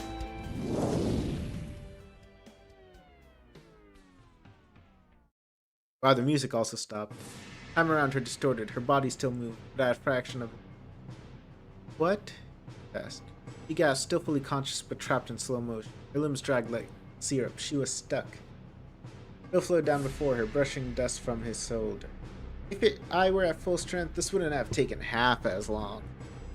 Bill muttered. But what can you do? He shrugged. Monika glared at him with pure hatred, her green eyes blazing. Bill straightened his hat, then sighed. Listen, I don't want to hurt you. I just need to borrow a little something. Stay still, behave yourself, and everything will be fine. She gritted her teeth, and with every ounce of force she could muster, rasped out. Go to hell. Okay, enough of that. Bill snapped, pressing a glowing finger against her lip. He sighed. Monika, life isn't fair. I know that better than anyone. But we've all got to do what we need to survive, right? He looked into her frozen, furious eyes. Anyway, it's been fun. I've really enjoyed our little adventure. Bill stepped forward and raised his hand, preparing to channel his final spell. Before he did, he leaned in, whispering one final line. Oh, and Monika, sorry to break it to you, but the odds are... You're never going to... He paused. Time to accept reality. Bill didn't know. Was that sentence? It cost him everything. Monika didn't scream. Not at first. When Bill uttered those words, you're never going to see your player, he simply stood there, silent, still. But her eyes, a flicker of light burst behind them. A spark of something unstoppable. Tears mixed with fury, and then she gritted her teeth, trembling violently. Though her limbs were still frozen in place, they began to twitch, shaking against the restraints like metal under pressure. Bill's eye twitched, he sensed it. Hey, what are you... Suddenly, blinding pulse shattered the frozen effect. The world snapped forward. Boom! Monika exploded out of the time lock, her scream rippling... Sorry, I didn't read that last one. Her scream rippling with sheer force. Bill Cipher, what the... But he barely had time to react. Monika lunged at him, arms tight, heart roaring, and tackled him straight off the edge of the floating island. You lying cheat! The two plummeted, down, down, down into the howling void below. Bill's eyes widened in panic. Are you insane? That's the void below us. We fall too deep? She said nothing. Her voice was calm, cold. I don't care. Bill froze. This is what it takes to end you, then I'll do it, even if it kills me. Bill gritted his teeth. Oh, come on. He tried to summon magic. Blue fire gathered in his hand, but then flickered and vanished. He looked down. The edges of his form, his arms, his legs were starting to fragment. Tiny paper-like slivers peeled away, dissolving into the air. No, no, no, no, no. Why isn't this working? Monika too felt it. Her skin began to crack, pixelate, dissolve. Every falling flake stung like fire. Ah! He gasped, chest tight, heat. But she held on, refused to let go. I can't die. Not like this. He looked at her, pale with fear. Oh, wait, okay, fine, take us back. I give up. You win, please. Monika didn't respond. Her grip weakened, her vision blurred. There, she... I guess this is goodbye. I just wish you'd come to see me. You'd come see me. Time. Thoughts drifted away as darkness crept in. Bill said, Monika! Don't pass out. Listen to me. I'll explain everything. Just take us back. His voice echoed in the void, till suddenly, her arm lit up. A black four-pointed mark on her skin glowed. A low resonating hum erupted in the air. The light intensified, bright blinding, then roared into a howl. But what the hell? Bill yelped. The massive jet black four-pointed gateway erupted beneath him, framed in dark energy, possible light. Time froze. They stopped falling. Bill's eyes widened in horror. No, no, no, not that. Monika stirred, groaning. Huh? Before she could fully wake, the gateway pulsed with overwhelming gravitational force. The world around them snapped. Both were sucked inside. Ah!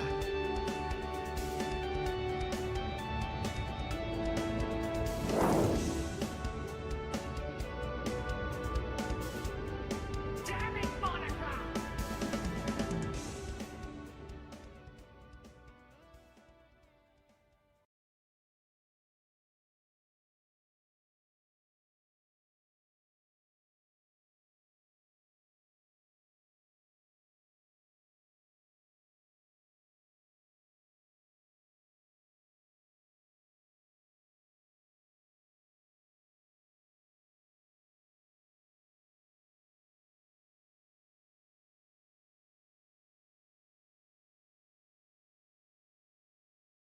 Sears reclined lazily in the pilot's seat, nearly horizontal. He picked over his star pad, the nav route blinking like a tired. Great, fuel's almost gone. Gotta refuel before I'm dead in space. He opened a proximity scan, eyes half lidded. Nearest station's about, let's see, 8.7 billion kilometers away? Huh, not bad. I can make that. Tapped a few commands into the panel. The ship adjusted course with a soft whoop. Sirius leaned back, coming to. Yeah, we were desperate. But love is a long. Metallic clang echoed through. What?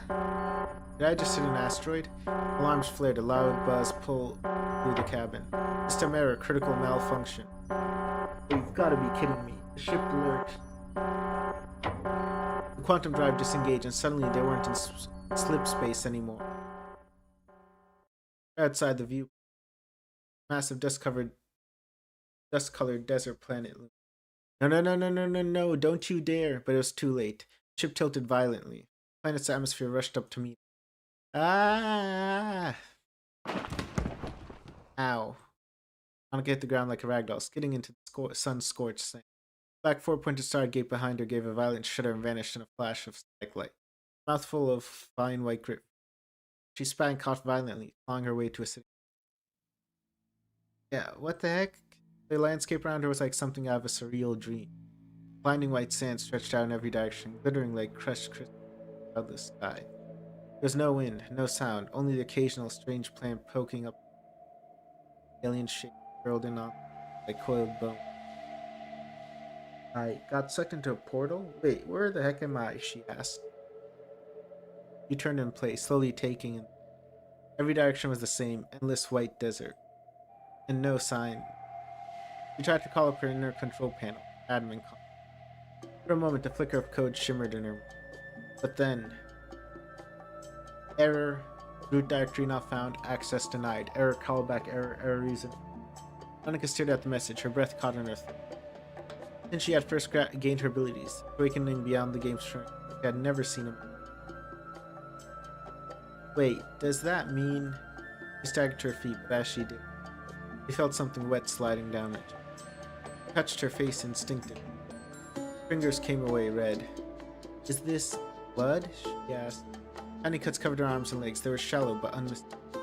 She hadn't even noticed them before, likely sustained during the valiant tumble through the river. And yet this wasn't how things worked in her world. Blood wasn't real. Pain wasn't real. She wasn't made of flesh. She was a string of images and a PNG with a will. But now, this doesn't make any sense. Then the fatigue hit her, like a crashing tide. Her legs buckled and she collapsed to her knee. Why am I so tired? She asked. Exhaustion washed over her like syrup, heavy, all-consuming, something she had never felt before in her existence. I feel like I ran a marathon. My legs ache. The sensation was alien and terrifying, yet somehow real. She looked around again. The landscape hadn't changed, just more burning white sand and distant mirages. Her thoughts flickered to survival. Right, she'd once watched survival videos. That Bear Grylls guy. Trapped in the wild, the first rule, find shade. Prevent heat stroke. She turned her head. The sun was beginning to dip towards the high rise. Thank God it wasn't high noon. Her eyes locked onto a jagged rock formation nearby, tall enough to cast a long shadow. Yes, thank you, thank you. She leaned back a little bit more. Her breath slowed. Pain dulled. Just a second. She closed her eyes.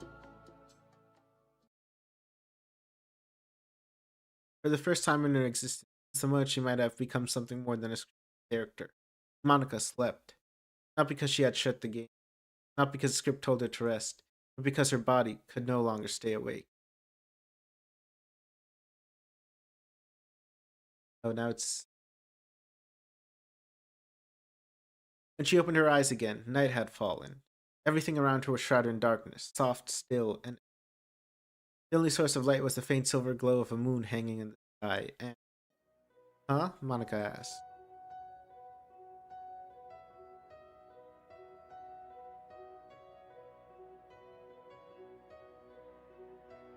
Monika's gaze slowly lifted, her breath caught in her. Above her stretched a sky blanketed in stars. Not the flat, painted skyboxes she had grown up in. Not those fake Todd dots scattered across the canvas. These stars twinkled. They shimmered with depths she could feel. Some glowed faintly, others burned with blue and gold fire. All of them moved, ever so slightly, with the slow, ancient rhythm of the... They looked so... pretty. She whispered the words without meaning to, as if stunned into awe. So... real. Then... stopped. Her lips parted, her eyes locked onto the stars, and realization hit her like a cold wave. I'm not in my world anymore. A strange shivered past. She wasn't in DDLC anymore. She wasn't in her little boxed and scripted home, waiting endlessly behind a classroom desk. She was somewhere else. Somewhere unfamiliar. Somewhere far, far from it. Was this another game world, another simulation, or had she finally stepped beyond into something bigger? Monika slowly lowered herself back down against the warm rock, resting her back on it. Her fingers curled into the feeling each. Even now it shimmered faintly under moonlight. Half laugh, half sigh escaped her lips. It trembled with disbelief. This place isn't home anymore, is it? She wondered. There was no fear in her voice. Only wonder, a touch of sadness, a breath of freedom. She lay there, eyes fixed on the stars, until they blurred. Then slowly, she fell asleep. She slowly closed her eyes again. Kedioxovi Laborator CZ just joined in chat. Hello and thank you for welcome for. And she opened them again. Then once more, it was morning. Monika yawned, stretching her arms high above her head. I had the weirdest dream. I dreamed I got sucked into some endless desert or something. Geez, player would totally freak if he saw that. She froze. Voice caught in her throat. The horizon stared back at her, dunes of pale white sand, a flawless blue. No school, no game interview. Just the realness of it. She stood up so fast she nearly fell back down, her hands flying up to cover her mouth. Oh my gosh. Oh my gosh, oh my gosh, oh my gosh, oh my gosh. She began pacing in place, practically hopping on her feet. You couldn't tell if she was overjoyed, terrified, or both. The sun was already rising above the dunes, painting everything in gentle gold. Then she swallowed hard. Something felt off. Her throat, dry, scratchy, touched it with her, frowning. Wait, why am I so thirsty? She blinked, stunned. She had never needed water before, never needed tea, never needed to sleep. Yet now, she craved water like she never. Alright, Monika, Survival 101. Time to go find some water. She scanned the land and, making a decision, began walking towards where the sun had set the night, westward. Though everything was unknown, she felt a spark inside her. It had been so long since she'd felt like that deep, wild thrill of adventure. The true kind, the kind not written. Time passed, hours slipped by. By noon, the sun hovered darkly overhead, but strangely, the heat didn't bear down like a desert sun should. It was cool, almost cold. Lucky me, Monika said. She muttered, hugging her deep green hoodie tighter around her. Still, comfort didn't last long.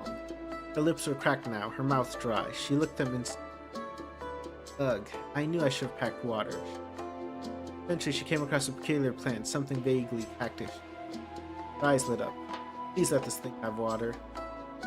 Scratched at it with a nail, then dug a shallow line into it. Nothing. Not a single drop. Seriously? Monika asked, sighed, shoulders thumping. Her stomach growled audibly. Oh no, not you too. Kedioxy Laborator CZ asks in chat, this is like DDLC but Monika's story, right? It's Monika Beyond story, so it's like, it's a mod, basically. Where she goes outside the confines of her game. I don't know much more beyond that other than just through playing this. She gave her belly a tired glare before trudging onward. No matter how far she walked, the scenery never changed, just endless waves of white sand and the occasional hot plant. Darn it, Monika said. Screw that triangle for sending me. What kind of sick game is he playing? She dragged her feet, struggling to stay upright. Then, faint flicker on the horizon, a trail of dark gray curling up into the sky. Her eyes sharpened instantly. Is that smoke? Whatever that smoke was, it wasn't more desert, and that alone was enough to rekindle Monika's. Her pace picked up. The closer she got, the more the rising plumes of smoke twisted and darkened against the pale sky. Then, just beyond a dune, she saw the sword. Her breath caught in her throat. What in the... It's there, gleaming under the sun of the world, was a sleek, scorched object reflecting light off its metallic surface. So she found the ship. Sirius is. Smooth curves, gleaming hull, two massive turbine-like structures on either side. Looked like something straight out of a sci-fi film. Spaceship? Monika asked. Slowed her steps, eyes wide. No doubt about it, that shimmer, that structure, those thrusters, it was made of metal. Steel, solid, alien metal.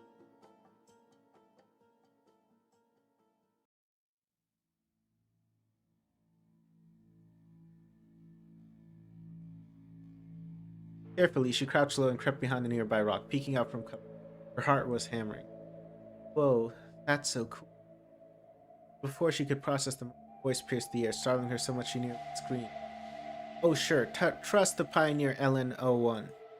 Voice groaned with theatric sarcasm. Built to last, best bang for your buck, blah blah blah blah blah. Bullcrap, more like it.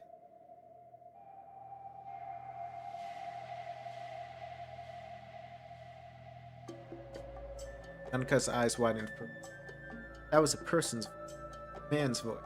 She peeked a little farther out. A figure emerged from the other side of the wrecked ship. Humanoid, tall, clothes in a sharp two-tone uniform of white and dark gray. He was carrying a toolbox and looked very annoyed.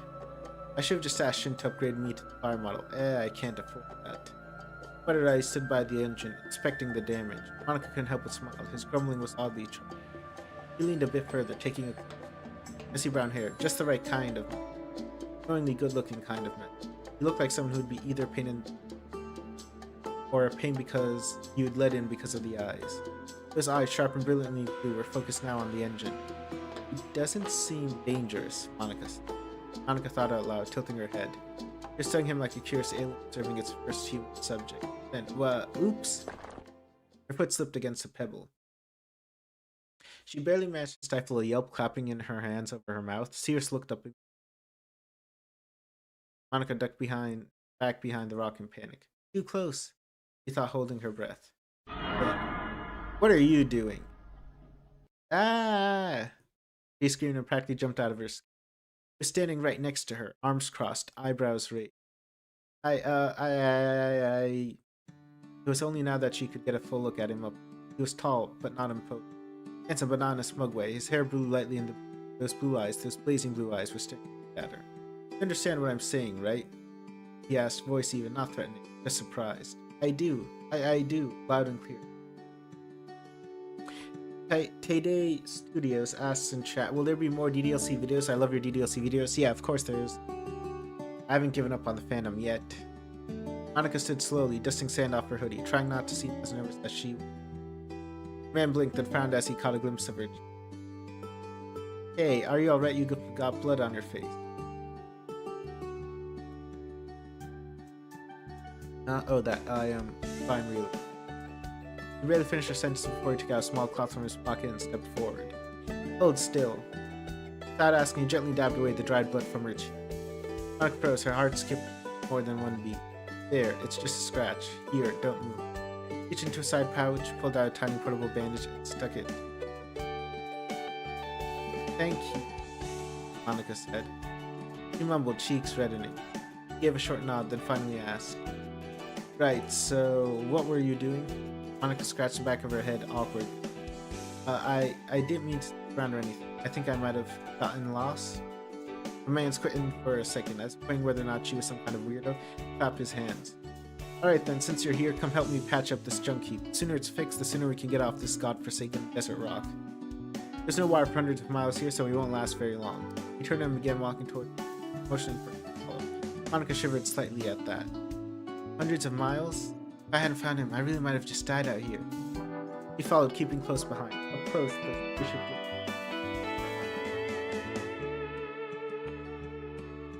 The sleek color reflected the sunlight with lines of cold metal. Monika couldn't help but jump. So cool, she said. Pierce gestured towards the toolbox beside the end. Sit here and pass me the tool I asked for. Don't give me the wrong ones or this thing might actually... Monika nodded and knelt by the toolbox, her eyes scanning the gadgets. She couldn't recognize half of them, but she did her best to keep up. As Sears fiddled with the engine, he muttered. GCF's old ship's parts supply went out of business. Now we're stuck with whatever budget scrap heap they're using now. Just great. Monika just nodded enthusiastically. Uh-huh. She had absolutely no clue what he was talking about. Eased the tension, she decided to make the... So, what should I call you? Sears didn't even look up. Serious soul, dude. And you? Monika, with a K. Said, Monika, huh? Nice to meet you. He continued working. Today's Studios asked in chat, could I suggest a new idea on DDLC videos? Sure, you can. You can even do it in chat. You can even do it on one of my original videos. I read basically all comments. Say, you got any water? Monika asked. She asked, voice laced with quiet desperation. Go through the hatch and down the corridor. You'll find a dispenser. I filled the tanks this morning. Fresh stuff. Drink up. Monika's eyes lit up like a Christmas tree. Thank you. She practically dashed inside the ship. The interior was just as dazzling. Holographic displays, sleek control panels, lights flickering in rhythm with the ship's core system. It looked like something from the future. She found the water dispenser, slammed the button, and gulped down mouthfuls of cool, clean water. Ah, water has never tasted this. Refreshed, she stepped back out, wiping her mouth contentedly. Pierce raised an eyebrow. I'm starting to feel like I just saved your life or something. How long's it been since your last drink? 5 years? Monika smirked. Honestly, it feels like 5 years. I went back to fixing the... So, do you know what this place is? She asked between passing pools. Someone registered rock in Sector 4, middle of nowhere. Monika's eyes widened. A planet? I'm on a planet? He asked. So this whole place, this whole world is actually part of a universe? Yes, Monika thought to herself. But she didn't ask. Okay, I'm sorry. She didn't ask, she thought to herself. She just glanced at her sidelong. But seriously, what were you doing out here?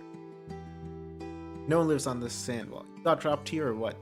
Monika hesitated. She figured lying would get her nowhere. I know it sounds insane, but I think I got teleported here. Like, literally ripped through a portal. Pierce blinked slowly. Teleported? He repeated, amused. That's creative. You're not just a runaway, are you? Had a fight with your parents, took off into space? Should I fly you back home when I'm done fixing this mess? Monika frowned. Hey, I'm serious. I don't even know what this place is. I was fighting this jerk named Bill, and the next thing... Boom, he... At the mention of that name, Sears suddenly froze. The wrench in his hand stopped mid-turn. Wait. He spoke slowly, voice dropping to something. Did you just say Bill? It wouldn't happen to be a Bill cipher, would it? Sears froze. His fingers, previously agile and relaxed while handling tools, now pausing mid-air. Slowly, his head turned towards Monika. Casual playfulness, expression completely vanished. To replace it was sharp, cold, analytical, like a camera lens zooming in on a potential threat. Monika blinked. She hadn't expected that reaction. Huh? You know him? Monika asked. That makes things way easier then. See, what happened was, before she could finish Sears' lunge, his hand clamped tightly on her wrist with strength that shocked her. Hey, ow, what are you doing? Without a word, he yanked up her sleeve. Black four-pointed star-shaped mark shimmered ominous. Sears' eyes widened. Then, like a snap, Monika was flipped hard onto the ground. Her cheek smashed against the ground. Ow, what the hell? Pierce's voice had just lost levity. It was stern, commanding, military. Well, what a coincidence. It was you. Quick. His practice motion, he cupped her wrist behind her back in one smooth. Monika flailed. Hey, ow, what's wrong with you? That hurts. Pierce didn't answer. With a grunt, he hoisted her over his shoulder like a sack of potatoes and carried her back into the ship. Put me down. This is kidnapping. He ignored her. Once inside, he secured the cuffs to a metal handhold bolted to the wall. Then he stepped outside again and gave the engine a final slap. Engines aligned, system functional. The ship's AI chimed in confirmation. Sears wiped his hands and let out a relieved sigh. And here I thought today was gonna suck. He turned back inside and crouched in front of Monika. You, my friend. He paused with a grin. I've just stepped into some real deep crap. His Monika glared up at him. Night Shader KX in chat says this music is indeed it is. Monika glared up at him. Sears, listen, no. He interrupted, waving a finger. Zip it, you'll have plenty of time to explain later. For now, just sit tight and enjoy the ride. This is illegal. You're violating my personal rights, Monika said. He protested. Sears gave her a flat look. What even are those? He walked back to the cockpit and slid into the pilot's seat. Still struggling against the cuffs, Monika tried again. Look, I know how this sounds, okay? But just hear me out. When I said Bill Cipher, I didn't mean I work with him or anything. I don't even understand what's going on either. It's a huge misunderstanding. Sears twisted the seat and cut her off, annoyance flashing blue eyes. You talk a lot, you know that? I was trying to be nice because you look harmless, but don't push me. I can gag you if you want to test my patience. Turn back to the controls, muttering. Besides, that mark in her arm says everything I need to know. Monika's breath caught. That's our boss's tracking mark. You don't just get that on you unless you've touched his stuff, in this case the book. And since you said Bill's out, well, congratulations. He paused and added in a low, sharp tone. You've just earned the title of thief. I didn't steal anything, Monika protested. Monika shouted, her voice cracking. You're accusing me without evidence. I didn't even ask for this. I don't know what that book is. I didn't mean to release it. And save it. Sears' voice was cold. You have no idea what kind of disaster you've helped unleash. Monika was trembling now. Her words a mixture of desperation and panic. But please, just listen, Monika said. I can explain. I really don't know anything. Just give me 5 minutes, please. You seem like a nice, reasonable person, just... You don't know me, chum. Sears muttered without turning around. His voice was low now, lace was shimmering. Billy was changing. Monika slumped again. Breathing hard. Her wrists ached. Her voice was hoarse. Her mind spun in confusion, anger, fear. Kade Studios says in chat, my suggestion is for a new video with DLC characters had fun. I could do that, but I sort of need more than just an idea to go on off of. Like that's a good starting point, but you need like more. Like what do they do with the phone? I think they actually have phones in the game, don't they? I don't know if it's ever mentioned, but I'm assuming they do. Then her eyes fell on the back of his pilot's chair. Placed in gold right under the headrest was a symbol, a four-pointed star. Her eyes widened. It was the same as the one on her arm. And then she remembered something. Bill's warning. You know, the worst of the worst. The cosmic trash heap, universe tier scum. You've officially made it onto their watch list. Congratulations! Her heart skipped a beat. A chill ran down her spine.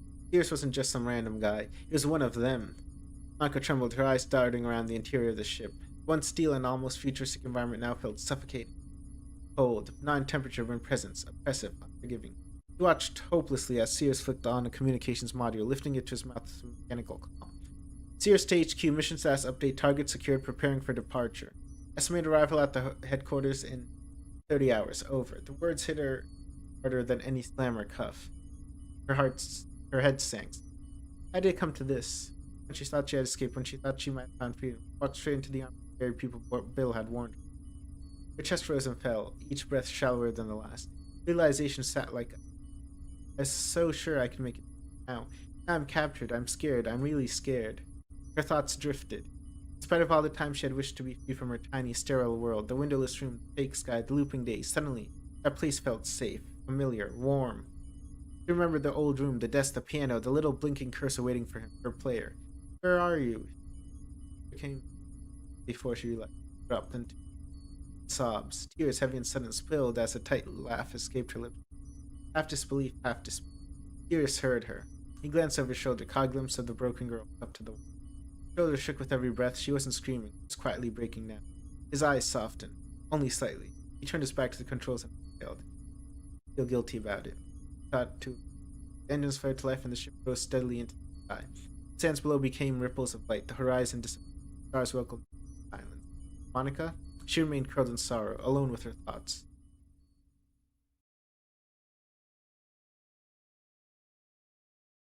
Location, somewhere unknown. Look at him tied up like that. Bill Cipher opened his eyes. Ugh.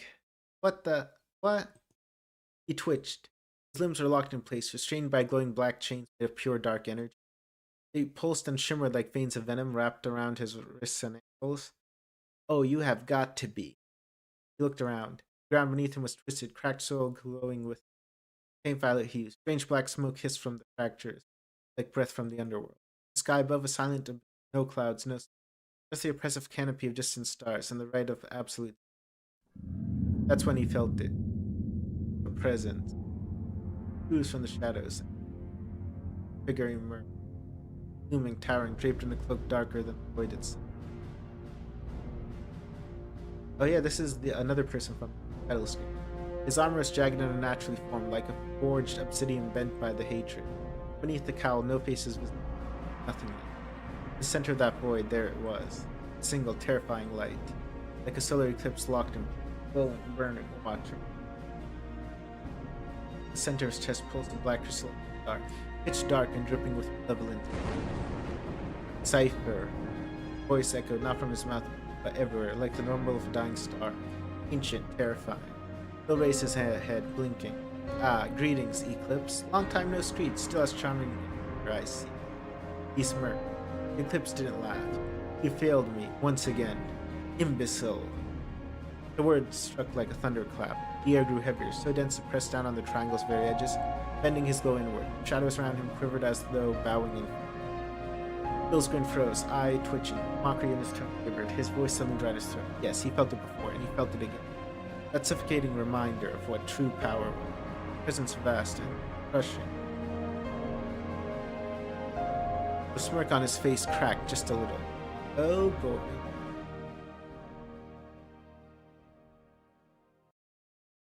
Anyway, back to Monika, back to our little mod. Monika stirred, groaning softly as her eyes fluttered open. Ow, my neck, she said. Her body ached from the awkward position she'd fallen asleep in, slumped against the cold metal interior of the ship. The restraints on her wrists hadn't loosened, neither had the atmosphere. She blinked slowly, scanning her surroundings. The same metallic wall, same silence, same blue-eyed pilot at the front, eyes fixed on the control. Serious, Monika said. He called out softly. Without turning, he replied flatly.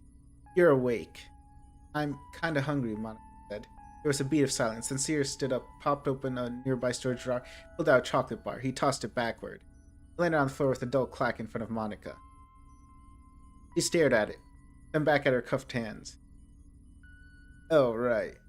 Sirius muttered, scratching the back of his head. Hey, don't expect me to feed you. Tough it out, we're almost there.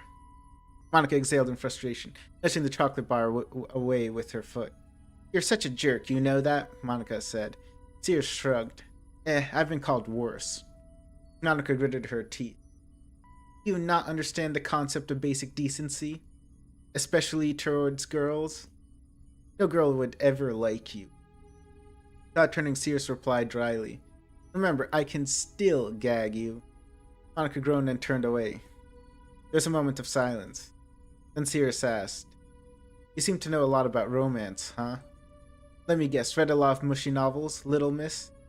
Monika's eyebrows twitched. Excuse me, who are you calling a little miss? I'll have you know I'm actually... Whip.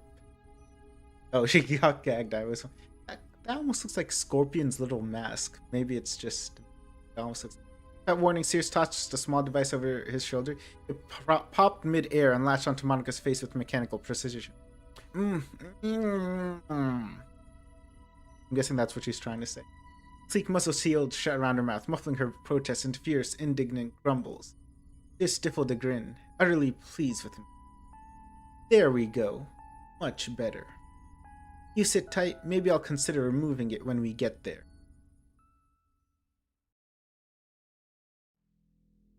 30 hours later. What? That's not a small amount.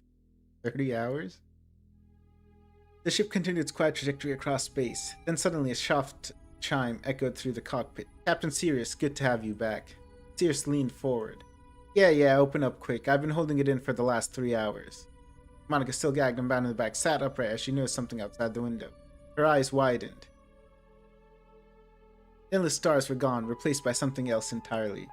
A vast silhouette loomed ahead, slowly coming into view through the ship's front view. It was a space station, but unlike anything Monika had ever imagined. Gigantic rings rotate around a central core like the arms of a celestial clock. Silvery walkways stretch across the open void between towers, bustling with patrol drones. Gleaming blue lights trace the edges of the docking platforms like runways on a floating fortress. At the heart of the central dome, etched in brilliant gold across an obsidian black surface, was an unmistakable symbol. A perfectly symmetrical four-pointed star, radiating power and control. Monika's blood ran cold. Sirius sighed and leaned back. Well then, allow me to introduce you.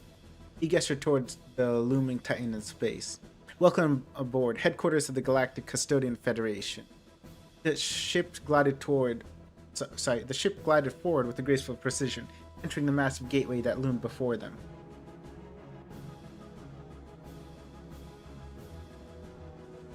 Through the reinforced glass of the cockpit, Monika watched as a stream of other ships passed by in synchronized lanes, some small and agile, others colossal and bristling with weaponry. Weird Gamer in chat asks, has Charles appeared yet? I don't know, I don't think so. I'm guessing he's a character who appears later. The hangar bay was vast, more like a city terminal than a docking port. But again, no major spoilers please in chat. If the current situation weren't so terrifying, she might have admitted it was kind of cool. Today Studios. Oh my god, this mod is very sophisticated than I thought. Yeah, it is very sophisticated. Like everything, the animation stuff, it's top notch. Thunk. The ship settled onto a sleek white platform with a soft metallic thud. Docking arms hissed as they latched on. The engines powered down, the cockpit lights dimming. Sirius stood up and approached Monika, who deliberately turned her head away with a humph, making no effort to hide her irritation. He gave a subtle shake of his head and crouched down to undo the cuffs tethered to the railing. He then gently reached up and pressed a small release button on the back of the gag. This time his touch was gentler, no sudden jerks, no rough handling. Monika noticed, but wasn't ready to acknowledge it. She gave another dramatic Sirius let out a sigh and stood. So what now? You're just gonna suck on the floor? Want me to carry you again? I don't mind. That got her moving. Well, absolutely not. She snapped, twisting upright and scrambling to her feet. You're not carrying me anywhere, thank you very much. He stomped ahead of him, determined to be the first out of the ship. Sirius blinked, amused. Well, getting feisty now. Someone's throwing a fit. Monika shot him a side glance, then turned her nose up with a dramatic flick. Sirius chuckled under his breath, muttering, "Man, girls." He pressed a button and the ship's main hatch opened, and what lay beyond stunned Monika into utter silence. The hangar opened into a colossal atrium, a technological marvel that stretched upward into an arched dome layered with gleaming skylights. The scale was immense, easily capable of housing an entire fleet. The floors and walls were pristine, made of white titanium plating, accented by bold crimson lines and a subtle gold trim. High above, massive banners billowed gently in a pressurized breeze, each one emblazoned with a radiant four-pointed golden star, the same emblem that marked Sirius's ship. People bustled everywhere, humans in crisp uniforms, some robotic aides hovering silently at their sides.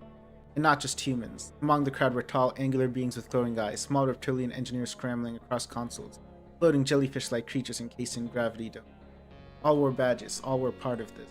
The GCF, Galactic Custodian Federation. I can't read. Okay, what's written here? Supreme Commander, Founder and Guardian of the Federation. At the very center of it all, right in the grand reception chamber, but raised on a high white marble pedestal, stood a monumental statue that drew the eye of every newcomer.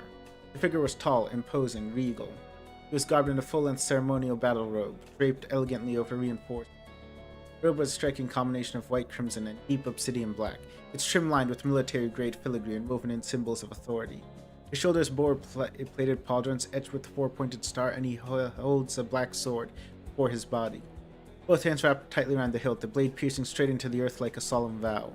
Covering his face was a sleek mechanical mass, smooth and metallic, like something between a tactical HUD and a royal insignia. Beneath the statue, a polished plate displayed a single line of engraved gold lettering.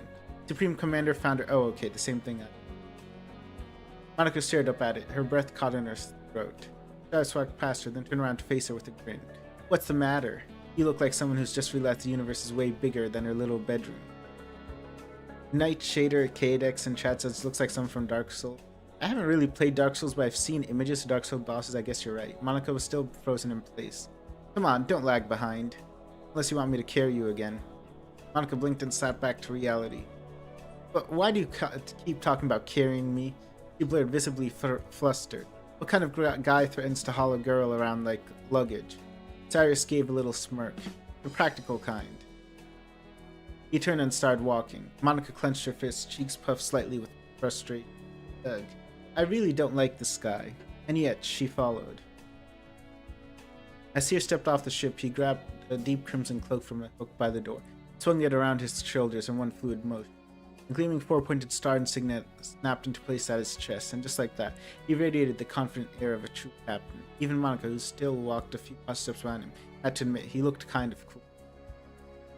They walked together across a bustling docking bay. Though Monika remained tense, her eyes flicked about curiously, absorbing every detail of the high-tech surroundings. It was like stepping into a science fiction movie, and despite everything, she found herself feeling a little awe. As they passed by, uniformed personnel in standard GCF attire offered salutes to Seers, but he waved them off casually, clearly uninterested in the ceremony. That, at least, Monika appreciated. Hey Sirius, where have you been hiding? A loud and cheerful voice called out. Both Sirius and Monika turned to look. A young woman with bright wavy blonde hair and a hot pink bow clipped at the back, sleek pilot suit, ran up to them with a bounce in her step. Her eyes sparkled mischievously. Whoa, who's the pretty girl back there? Don't tell me she's... She teased, raising a suspicious eyebrow. Sirius groaned. Again, for the love of the stars, don't start. Not today. Shinobu narrowed her eyes and smiled. He usually dragged prisoners along like they're sacks of trash. But this one special treat, huh? He waved her off without breaking stride. Go flirt with your spaceship or something. Monika gave Shinobu a quick glance. The girl seemed cheerful and harmless on the surface. But something about her posture, maybe the ease with which she carried herself, the confidence, made Monika instinctively cautious. The girl wasn't just cute, she was dangerous. Soon after, they arrived at a sleek elevator embedded in a wall of polished chrome and glass. Functionals written on? Oh, I guess I did. Just step inside, Monika followed. He pressed a button and the AI voice calmly announced. Destination, briefing chamber level 25. Monika surprised the elevator didn't move vertically. Glided horizontally as well, smoothly transitioning between two across the mass. Inside, an awkward silence hung between them. Monika sniffed once and muttered to herself, "Not even some elevator music?" She wriggled her wrists uncomfortably. The cups were still. The bell had begun to bite into her. She winced slightly. Out of the corner of her eye, she noticed Sirius staring straight ahead like a statue. With a quiet sigh, she looked down. Sirius glanced over discreetly. He caught the sadness in her eyes. Real weighty. He hesitated, then exhaled.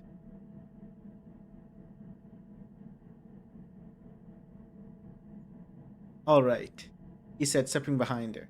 "Monika, you've been behaving well enough. I know those cuffs aren't exactly cozy. Just unpunch me the moment they come off, yeah." Nightshader Kate X in chat says, "Cute but dangerous like Natsuki," probably in regard to... Yes, so.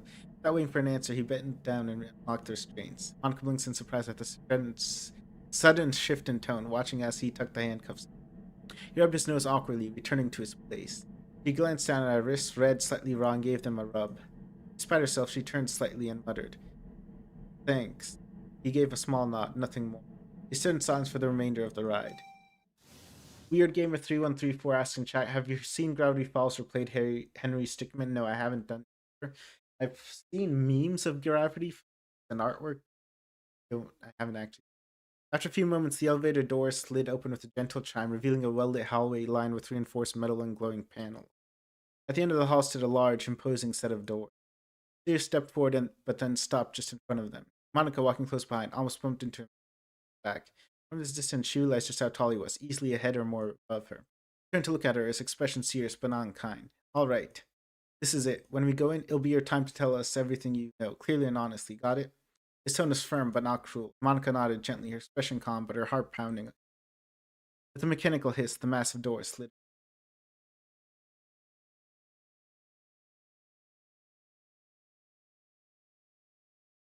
Monika followed Sirius into a spacious conference room, its sleek walls lined with embedded lightning panes.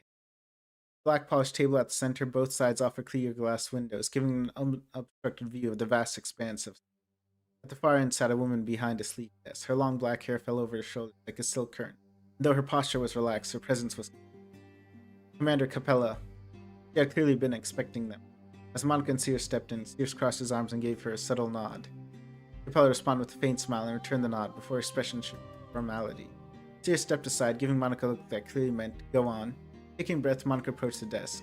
Capella studied her carefully. Her eyes, initially curious, quickly sharpened. "Heavens," Capella said, her voice laced with a mix of disbelief and concern. "You look like you've just turned 18, kid." Monika frowned, ready to object. "Actually, Capella raised a hand. "Hold it, I'll get to you in a second." He turned towards Sirius.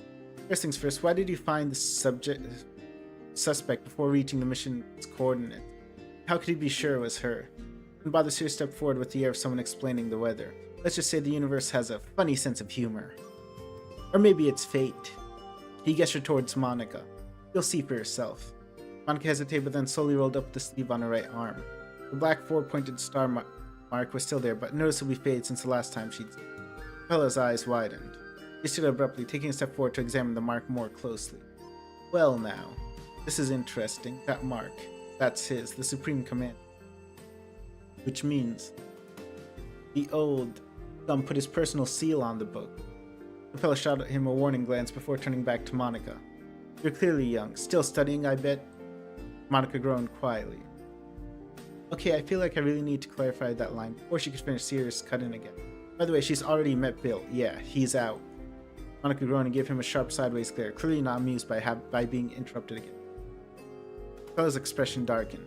She leaned slightly over her desk, her voice serious and commanding.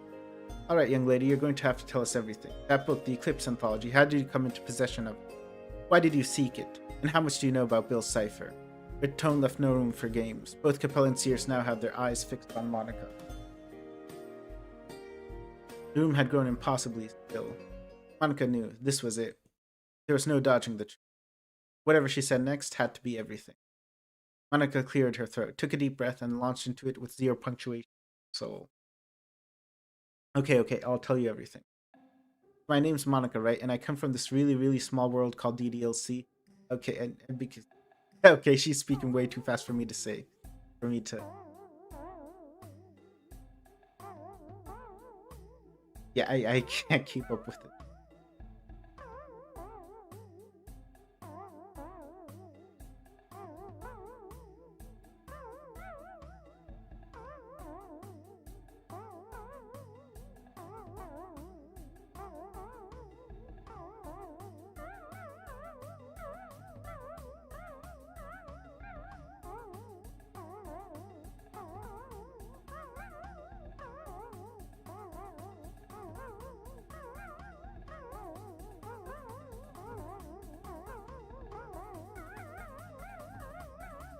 You guys are just gonna have to read this real fast.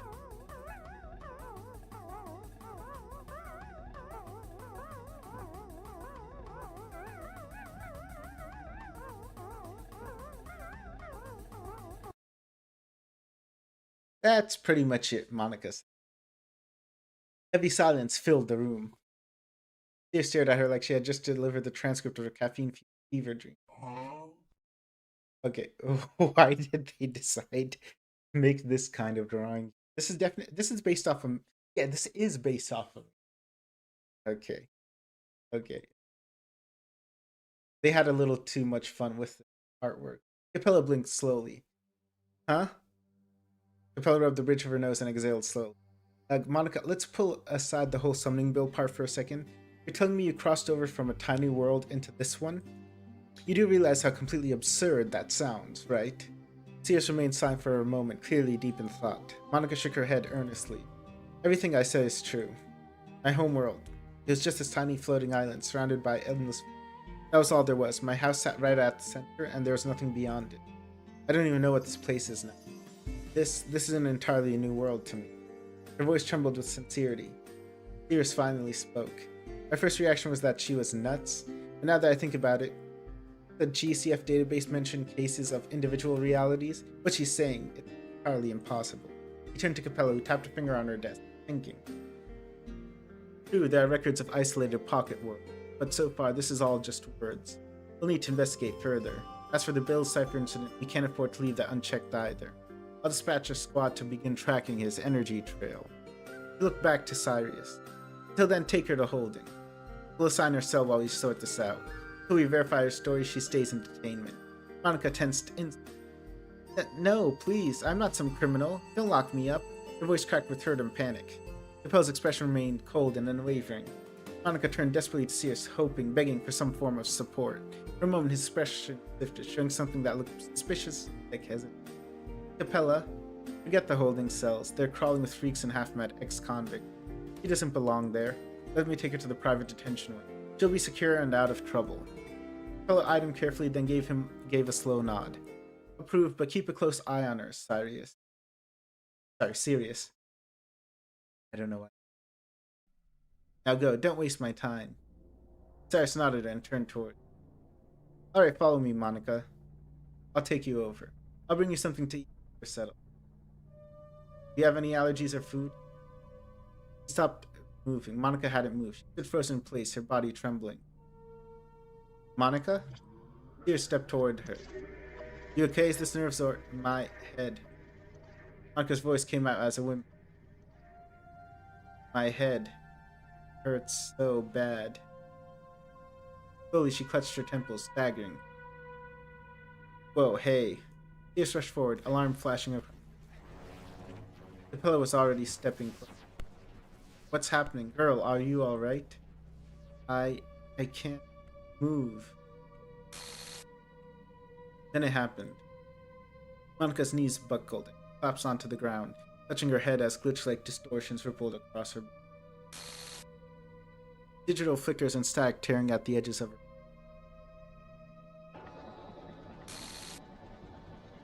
Ah! My head, it's tearing apart. That. Her screams echoed through the chamber, agonizing in it. Sears and Capella froze in shock, eyes wide. They turned to each other in horrified realization. Crossover syndrome?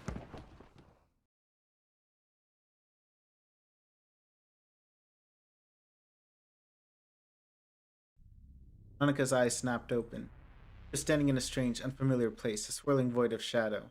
Huh? Where am I? She whispered. She looked down. Her breath caught. She was wearing her old school uniform. What the? Why am I in this? I was just in the room, wasn't I? Before she could question further, she saw a figure. A human silhouette stood at a distance, indistinct, blurred by a radiance.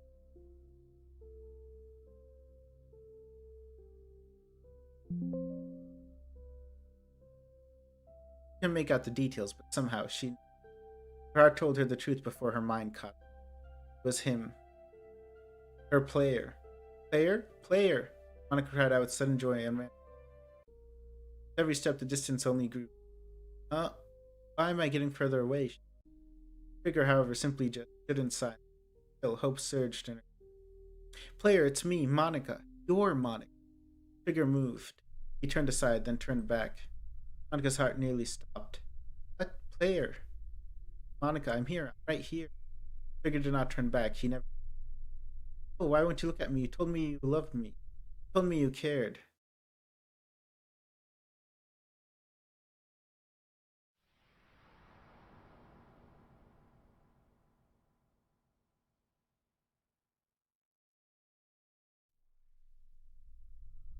And just like that, the figure turned slowly to ash, crumbling into dust and vanishing. No, no, please don't go, she yelled out. Don't leave me. No, no, no. Monika jolted awake. She sat upright, drenched in cold sweat, her chest heaving as she tried to catch her breath. Tears stained the corner of her eyes. It was just a dream, she whispered to herself, gripping the blanket tightly. She glanced around, trying to calm her nerves. The room was clean, futuristic. She lay on a soft bed, wrapped in a sterile white blanket. Her original outfit was gone. She was now dressed in a long white medical glove. When she glanced below, she noticed something. The dark star mark that used to be on her right wrist was gone, as if it was removed instantly. Before she could question further, she noticed something. Someone. The soft beep of a medical device suggested this was a medical bay of some kind. She noticed someone. Serious. He was slouched dramatically in a nearby chair. Head tilted back, mouth slightly open and exhausted. Looked as though he hadn't rested properly. Monika blinked. He's here? She scanned the table next to him. Notebook lay open, pen still stuck between the pages. A mug with remnants of coffee. Several empty milk cartons scattered around. The cover of the notebook read, Travel. Monika slowly slid off the bed, her bare feet touching the cold. A soft chime came from the small electronic band around her, some sort of medical monitor. She padded silently toward the desk. A stack of papers sat nearby, patient condition report. Monika picked up the top one. Each sheet listed hourly updates, vitals, neurological readings, internal system stability. And at the bottom of every single page, written in neat, almost obsessively handwriting, was the same name. Serious. Monika's hands trembled slightly. She realized now she had fainted, and during all the time she had been unconscious, Sirius had been there, watching over her, recording every detail. Monika stared at the sleeping man, a strange swirl of feelings rising in her. Complex, confusing, but not anger, not distress, something gentler. Her lips parted, a whisper, barely leaving. You don't seem like the type to... Her eyes drifted toward the travelogue. It was made of warm leather, old but high quality. Beside it sat a sleek steel pen, really expensive and well used. I bet that's his diary, Monika thought, narrowing her eyes. So she's going to go tell based on. Although guys never call it a diary. It's always logbook or mission journal or whatever manlier name. A grin tugged at her lip. Her curiosity began to tingle. I wonder what this blockhead would even write in it. Very slowly, she leaned forward, reaching out with practice stuff. Fingers brushed the edge of the Tears jolted awake with a start, nearly tipping his chair over. He flared briefly, then calmed himself with his eyes still clouded from Monika's lightning fast. She practically teleported back to bed and posed as if she had just woken up. Arms raced behind her, blinking. Tears blinked again, then noticed. Hey, whoa, you're awake? He rubbed his face, giving his head a quick shake, chased off the grogginess, and got up, waving over to the bed. Monika cleared her throat, pretending not to notice. Yeah, I'm awake. I was gonna ask, how long was I out? Just counted on his fingers, then raised her brows.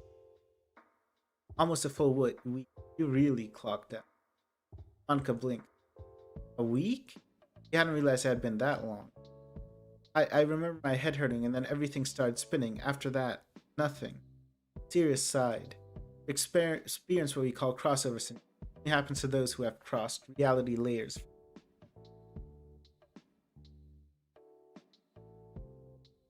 So yeah, Monika, you're not lying. You really aren't from this.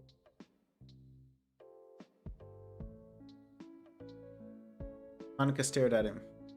One thing to suspect she had left her world, but now she knew she had truly crossed into something else, something far bigger. She glanced down at her wrist, the sleek metal band glinting. Before she could ask, Sears spoke up. Don't worry, that's not a tracker or anything like that. It's a molecular stabilizer. Helps your body adapt to the This reality layer. You'll only need to wear it for a while. Monika nodded slowly. She didn't fully understand, but at least it didn't sound hostile. Then it hit her. Wait, crossover? Reality layers? She shot upright in bed, eyes wide. You mean this is an entirely different reality or universe? Like, actually? Pierce nodded, arms crossed. After you blacked out, we ran some diagnostics. Scanned your vitals, genetic profiles, residual energy. Your body's undergone what looks like an update, or maybe a conversion.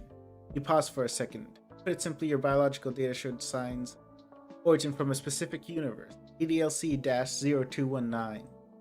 Monika's mouth dropped open. You got all that from leftover data in my body? Darius nodded. You got a massive database of known universes. Cross-reality travel's rare, but not unheard of.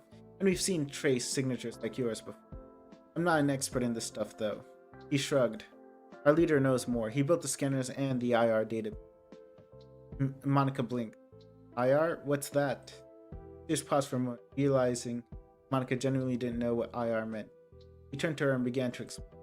IR stands for individual reality. It refers to a reality that exists independently. A single node in a vast network of reality. He said, raising a hand to gesture through the air as if drawing away. Oh, we're going to get a little lesson from individual reality, IR, and there's all these lines drawn, various markers. Picture a massive lattice of strings, each knot is an IR. These worlds exist separately, yet they're all part of a larger system. Monika listened intently as Sirius continued, tone slipping into something halfway between teacher and soldier. Many of these IRs originate from stories, myths, games, things people of the master reality create. Yeah, that's right, master reality, the master. Placed so far above us, hard to even. People there created everything. Every single IR began as an idea there. He smirked slightly, almost as if amused by the scale of it all. But to us, to the GCF, and to the records in our archive, those IRs are very much real. Their people live real lives, fight real wars, make real choices.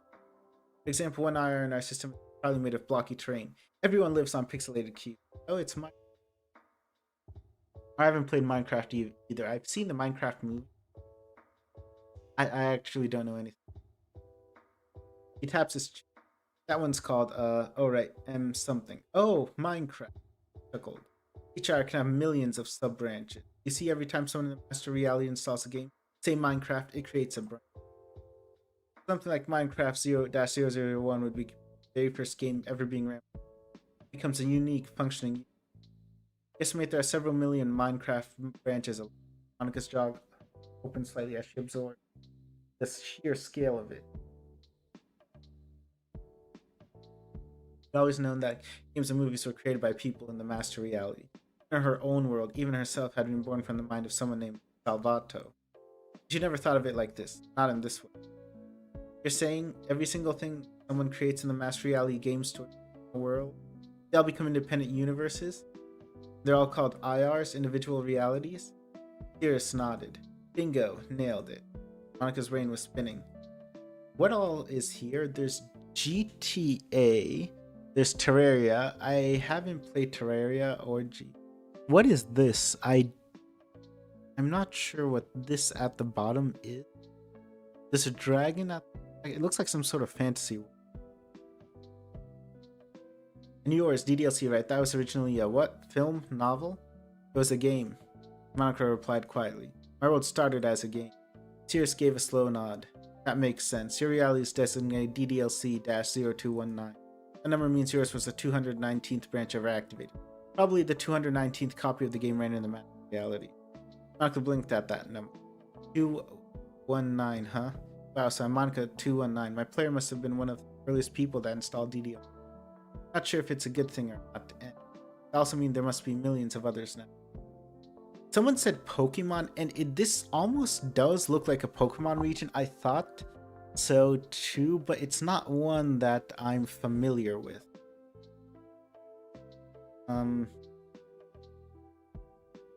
Unless it's something like Legends Arceus.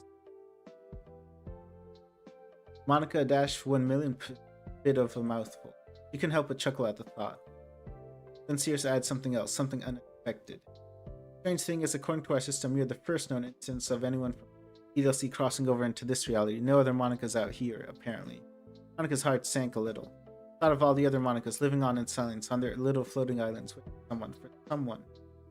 Made her chest tighten. She was the only one who'd made it out. I see, he whispered. I guess that makes me lucky. Pierce gave a small nod. There was a pause before Monika lifted her eyes again. What the Dan in chat says, it's actually a map of Equestria. Okay, I don't know about Equestria at all. I know Terraria, GTA, and Minecraft. Heard the same. I haven't heard of Equestria. Said this reality from this way you speak, this place, it's not in IR, is it? Okay, so the mod team is saying it's from My Little Pony. Oh, that explains why I've never heard of it. And it's definitely not Master Reality either. So, what is it exactly? Pierce took a moment to consider Monika's question, then began explaining in a slower, more deliberate tone. The reality we're currently in is called this SR, Secondary Reality. It's a bit unique. Like the R, which exists as countless independent universes, SR is just one reality, one universe, and that's it. Monika tilted her head slightly, curiosity gleaming in her. Sirius went on. In fact, the name Secondary Reality refers to both the reality itself and the entire layer it resides in. This one universe is the whole layer. No parallel versions, no variants, just... Monika's brow rose as she tried to visualize. The SR is structured similarly to the Master Reality. Vast, filled with entire star systems, planetary sectors, civilization. Remember that desert planet I found you on? That's just one of the countless planets a few hundred parsecs from where we are now.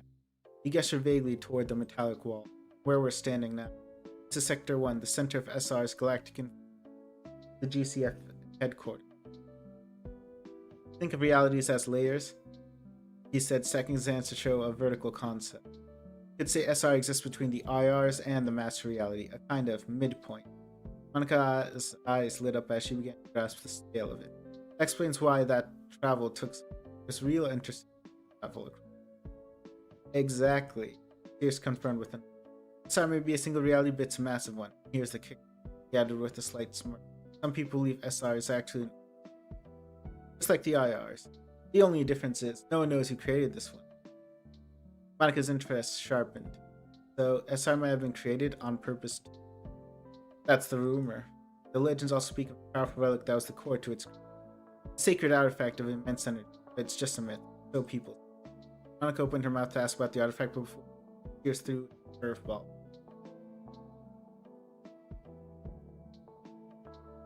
By the way, I've been wondering, how do you even know about the Master Reality? Most people in lower realities don't even know there's something above them. They don't know the SR exists, let alone the MR. Monika was quiet for a moment. It's complicated. Let's just say in my world, I was made to be aware. I always knew something was off. I knew my world was. That wasn't the real reality. I was in. That's how I learned about the Master Reality. I even used to talk to. Her voice dropped slightly as she recalled the memory. The figure, the voice that promised her affection, need to twist into something cold and cruel. At least now, I think I'm closer than I. She whispered to her. Pierce raised an eyebrow, faint grin digging out. You seem very interested in the Master, don't you? Monika gave him a small smile. Let's just say it's a long story, Captain. Pierce chuckled as he turned and tidied up. Without looking at her, he asked casually. So, Monika, how are you feeling now? Think you're steady enough to get out of bed? Monika flexed her arms and legs a little, nodding as she tested her. Yeah, I think I'm fine. Good, actually. Then she froze mid-movement, her eyes started toward him. You're not planning to send me to the detention cell? Just glanced over his shoulder with an... Oh no, he said almost too calmly. Sending you to prison. Just doing my job. Monika's eyes wide wet, panic starting to rise. What? You can't be serious? Before she could finish, Sears burst out laughing. Relax, I'm messing with you. I'm not going there, and you won't be heading tensions. Monika exhaled in relief, thinking slightly against the side of the... This continued, his tone more official now, so gentle. Looked into your case thoroughly, given everything. Sure you wouldn't have intent. He turned to face her. Your situation is extremely unusual. Not many people cross reality. Naturally, we'll need to observe you for a while. Hope you understand.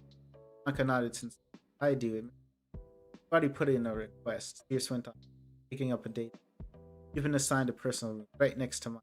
You'll stay there for now, then we'll figure out the next step. He smiled faintly as he finished packing up his papers. Monika offered a small smile in return. About how chaotic everything had been somehow, things didn't feel so terrifying. There's a strange, quiet, calm silence. Man she once thought was feeling bruised. Actually had moments. She stood up slowly, folding her arms and glancing down at her. There was a pause. I never really thanked you, he said softly, for getting me off that desert. He stopped what he was doing. He turned to her, slightly taken aback. His mouth half open like he wasn't used to you. Monika smiled gently. And well, if you were just a little more of a gentleman, girls might actually like you. Her voice filtered with teeth. Couldn't help but chuckle. Gee, thanks. Relationship advice from the interdimensional. I'll take that to heart, Dr. Mom. Monika gave a playful smile. Well done, Captain C. I look forward to work. Just paused at the door. Then after a brief silence. This is just a code name, actually, said, his voice a little softer. Monika blinked and looked up. He met her gaze, something gentler in his eyes. It's Parker. Daniel Ryder Parker. Behave. Parker worked. That he smiled, turned, and walked out. Monika remained where she was, eyes lingering on the door. Parker, the name felt strangely warm. Plain, yes, but familiar in a way she couldn't. She got a feeling not too many. Parker.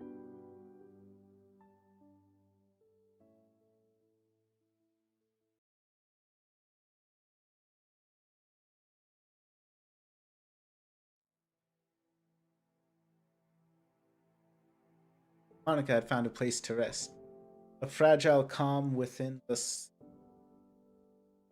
Yet even as she... Again...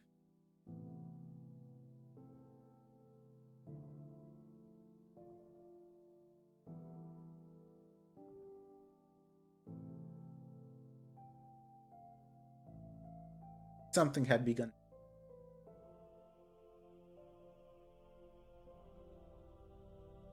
Hey, it's the Guardian guy. Or is that Eclipse?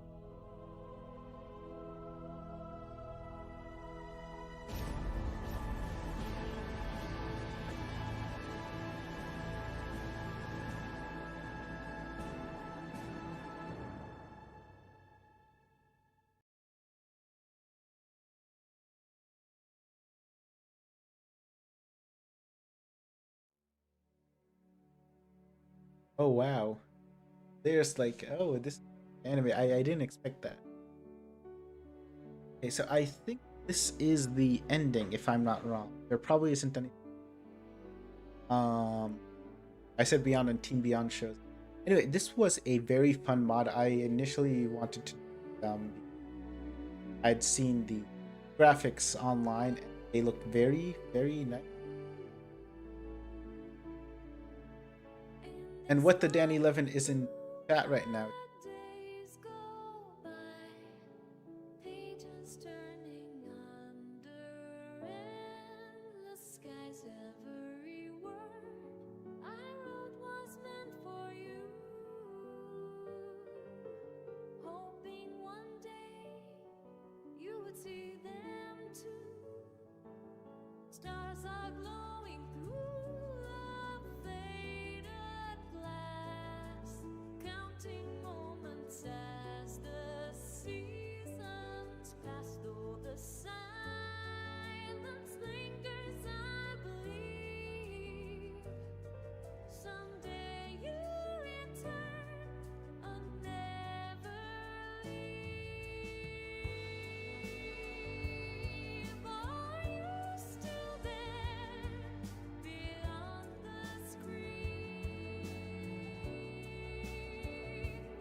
All right, I was quiet mainly that you guys could enjoy the song.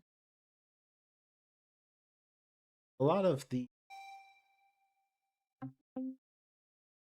mod creators or the team involved in the mod here in chat. So now there are some extras we can look at. Gallery. Okay, this is Monika. Green. Her. This is her after she punched. They didn't do the chibi version. Her holding the.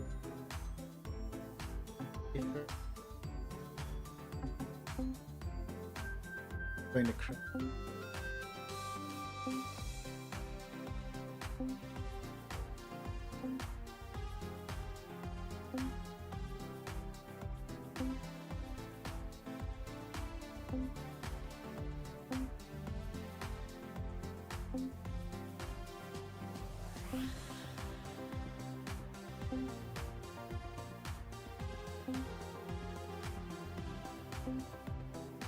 They're on that plant.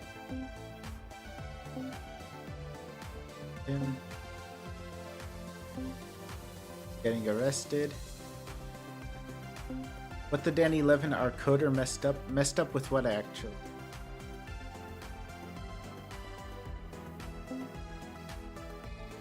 We'll add her later. It looks like there's a character who wasn't in here which people were expecting.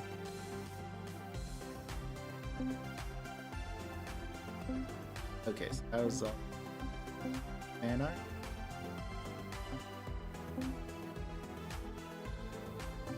That sounds from Undertale, right? The Daily Orisi. I've seen this on Reddit.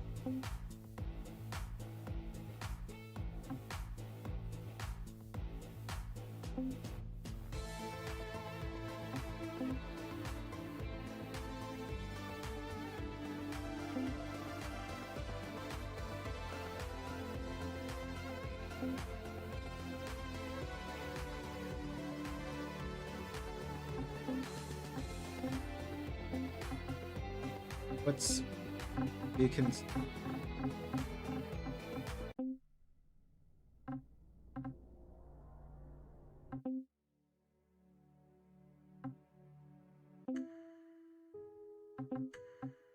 social.